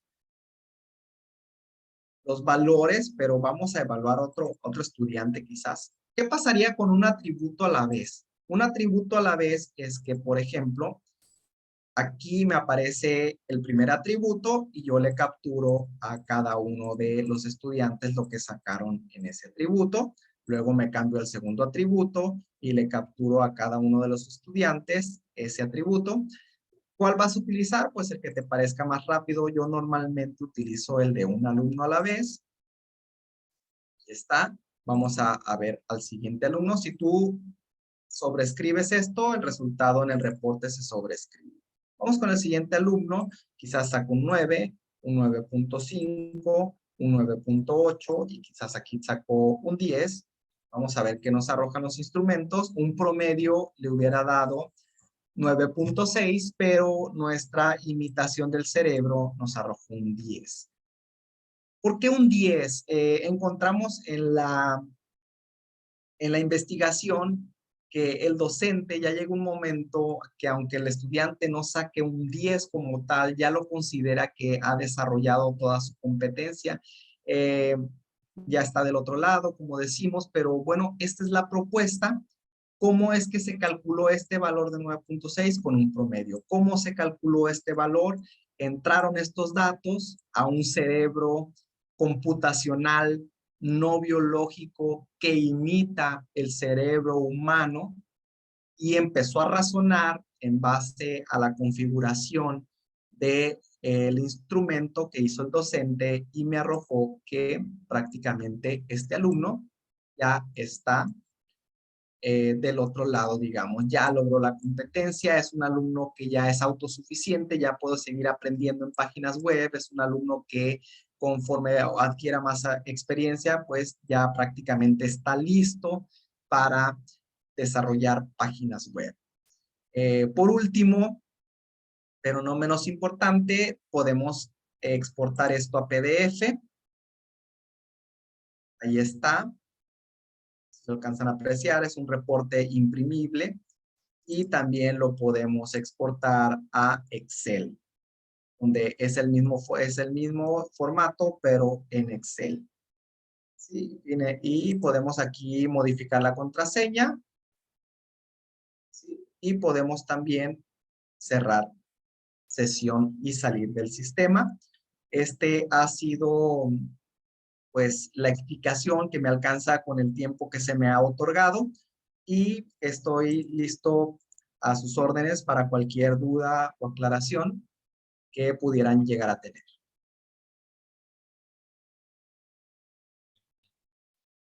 Muchas gracias, doctor Valdés.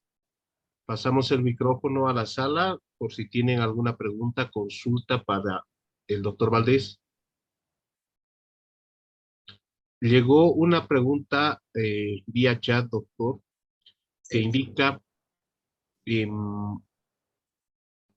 ¿cuál sería el efecto o resultado tomando en cuenta las brechas generacionales para aplicar los sistemas inteligentes de evaluación en diferentes grupos de edad?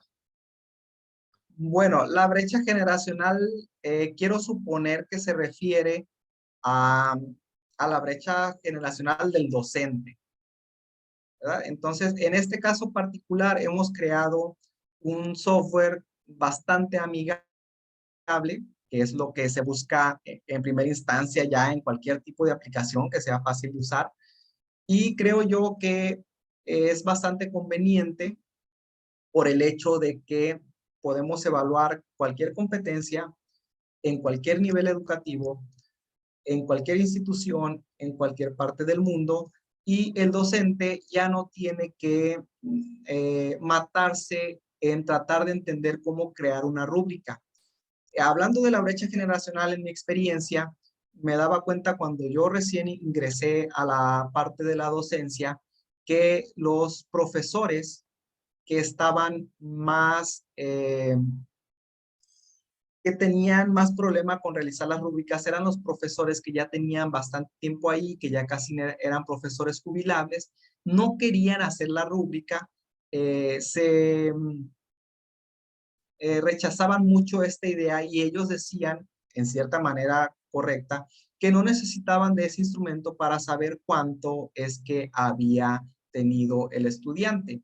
El problema es entonces que el docente, y sobre todo si es un docente joven, un docente que acaba de entrar de esta nueva generación, pues no tendría ningún problema en utilizar este software. Y si es un maestro que ya batalla un poco más con la tecnología, pues creo yo que sería mucho más fácil entrenarlo en este nuevo software que entrenarlo en la realización de rúbricas.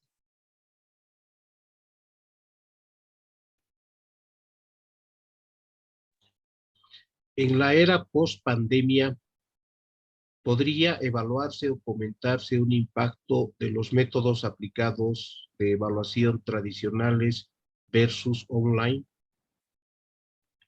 Bueno, en este caso particular, creo yo que no se trata tanto si es, digamos, si es un medio online o no lo es. Más bien, esto se trata del modelo matemático que tiene el software, que básicamente lo que hace es imitar a tu cerebro para que el resultado que te dé de la evaluación sea más similar a lo que tú estás pensando. Que no te quedes en esa parte de que, bueno, el examen me arrojó un 9, pero este alumno es de 10. Es decir, lo que trato de enfatizar es que el aporte mayor, aunque sí es un buen aporte, una buena ventaja, no es que sea online, sino más bien que sea el modelo matemático algo que básicamente está, digamos, imitando a tu cerebro. Y bueno, en esta época de pandemia, pues pandemia, muchas cosas han cambiado. Los maestros tuvimos que enfrentarnos en la pandemia a las clases en línea y por lo tanto creo yo que hemos tenido bastante capacitación, ya sea de manera institucional o de manera autogestiva en estos medios digitales. Gracias, doctor. El micrófono pasa a la sala. Ok. Agradecemos al doctor Alberto Valdés que ha compartido con nosotros evaluación en línea, ventajas y limitaciones, y hemos tenido la ventaja de aprender junto con él la forma de utilizar el programa que nos ha enseñado. Doctor, agradecemos su participación. Le invitamos a dejar de compartir pantalla para Claro poder que sí, cerrar. muchas gracias.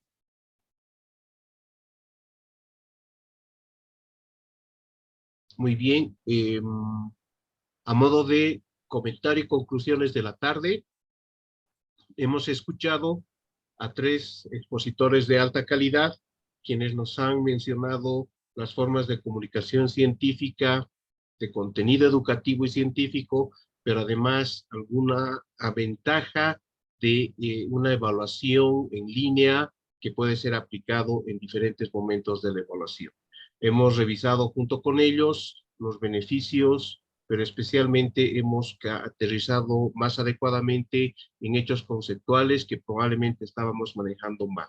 Agradecemos a los 3 expositores a nombre del Comité Iberoamericano de Ética y Bioética, la doctora Cristina Mejía Alarcón, el doctor Reinaldo Mojica y el doctor Alberto Valdés, quienes han estado con nosotros compartiendo sus conocimientos y experiencias, pero especialmente innovando nuestros conocimientos e invitándonos a que podamos aplicar junto con ellos los conocimientos que nos han difundido esta tarde.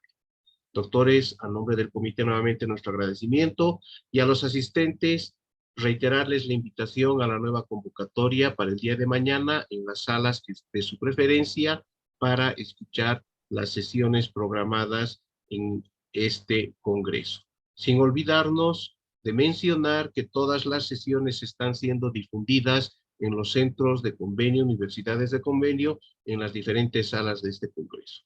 Una vez más, les agradecemos a todos ustedes Que tengan una buena tarde y resto del día y los esperamos mañana en hora puntual. Muchísimas gracias por su asistencia y participación.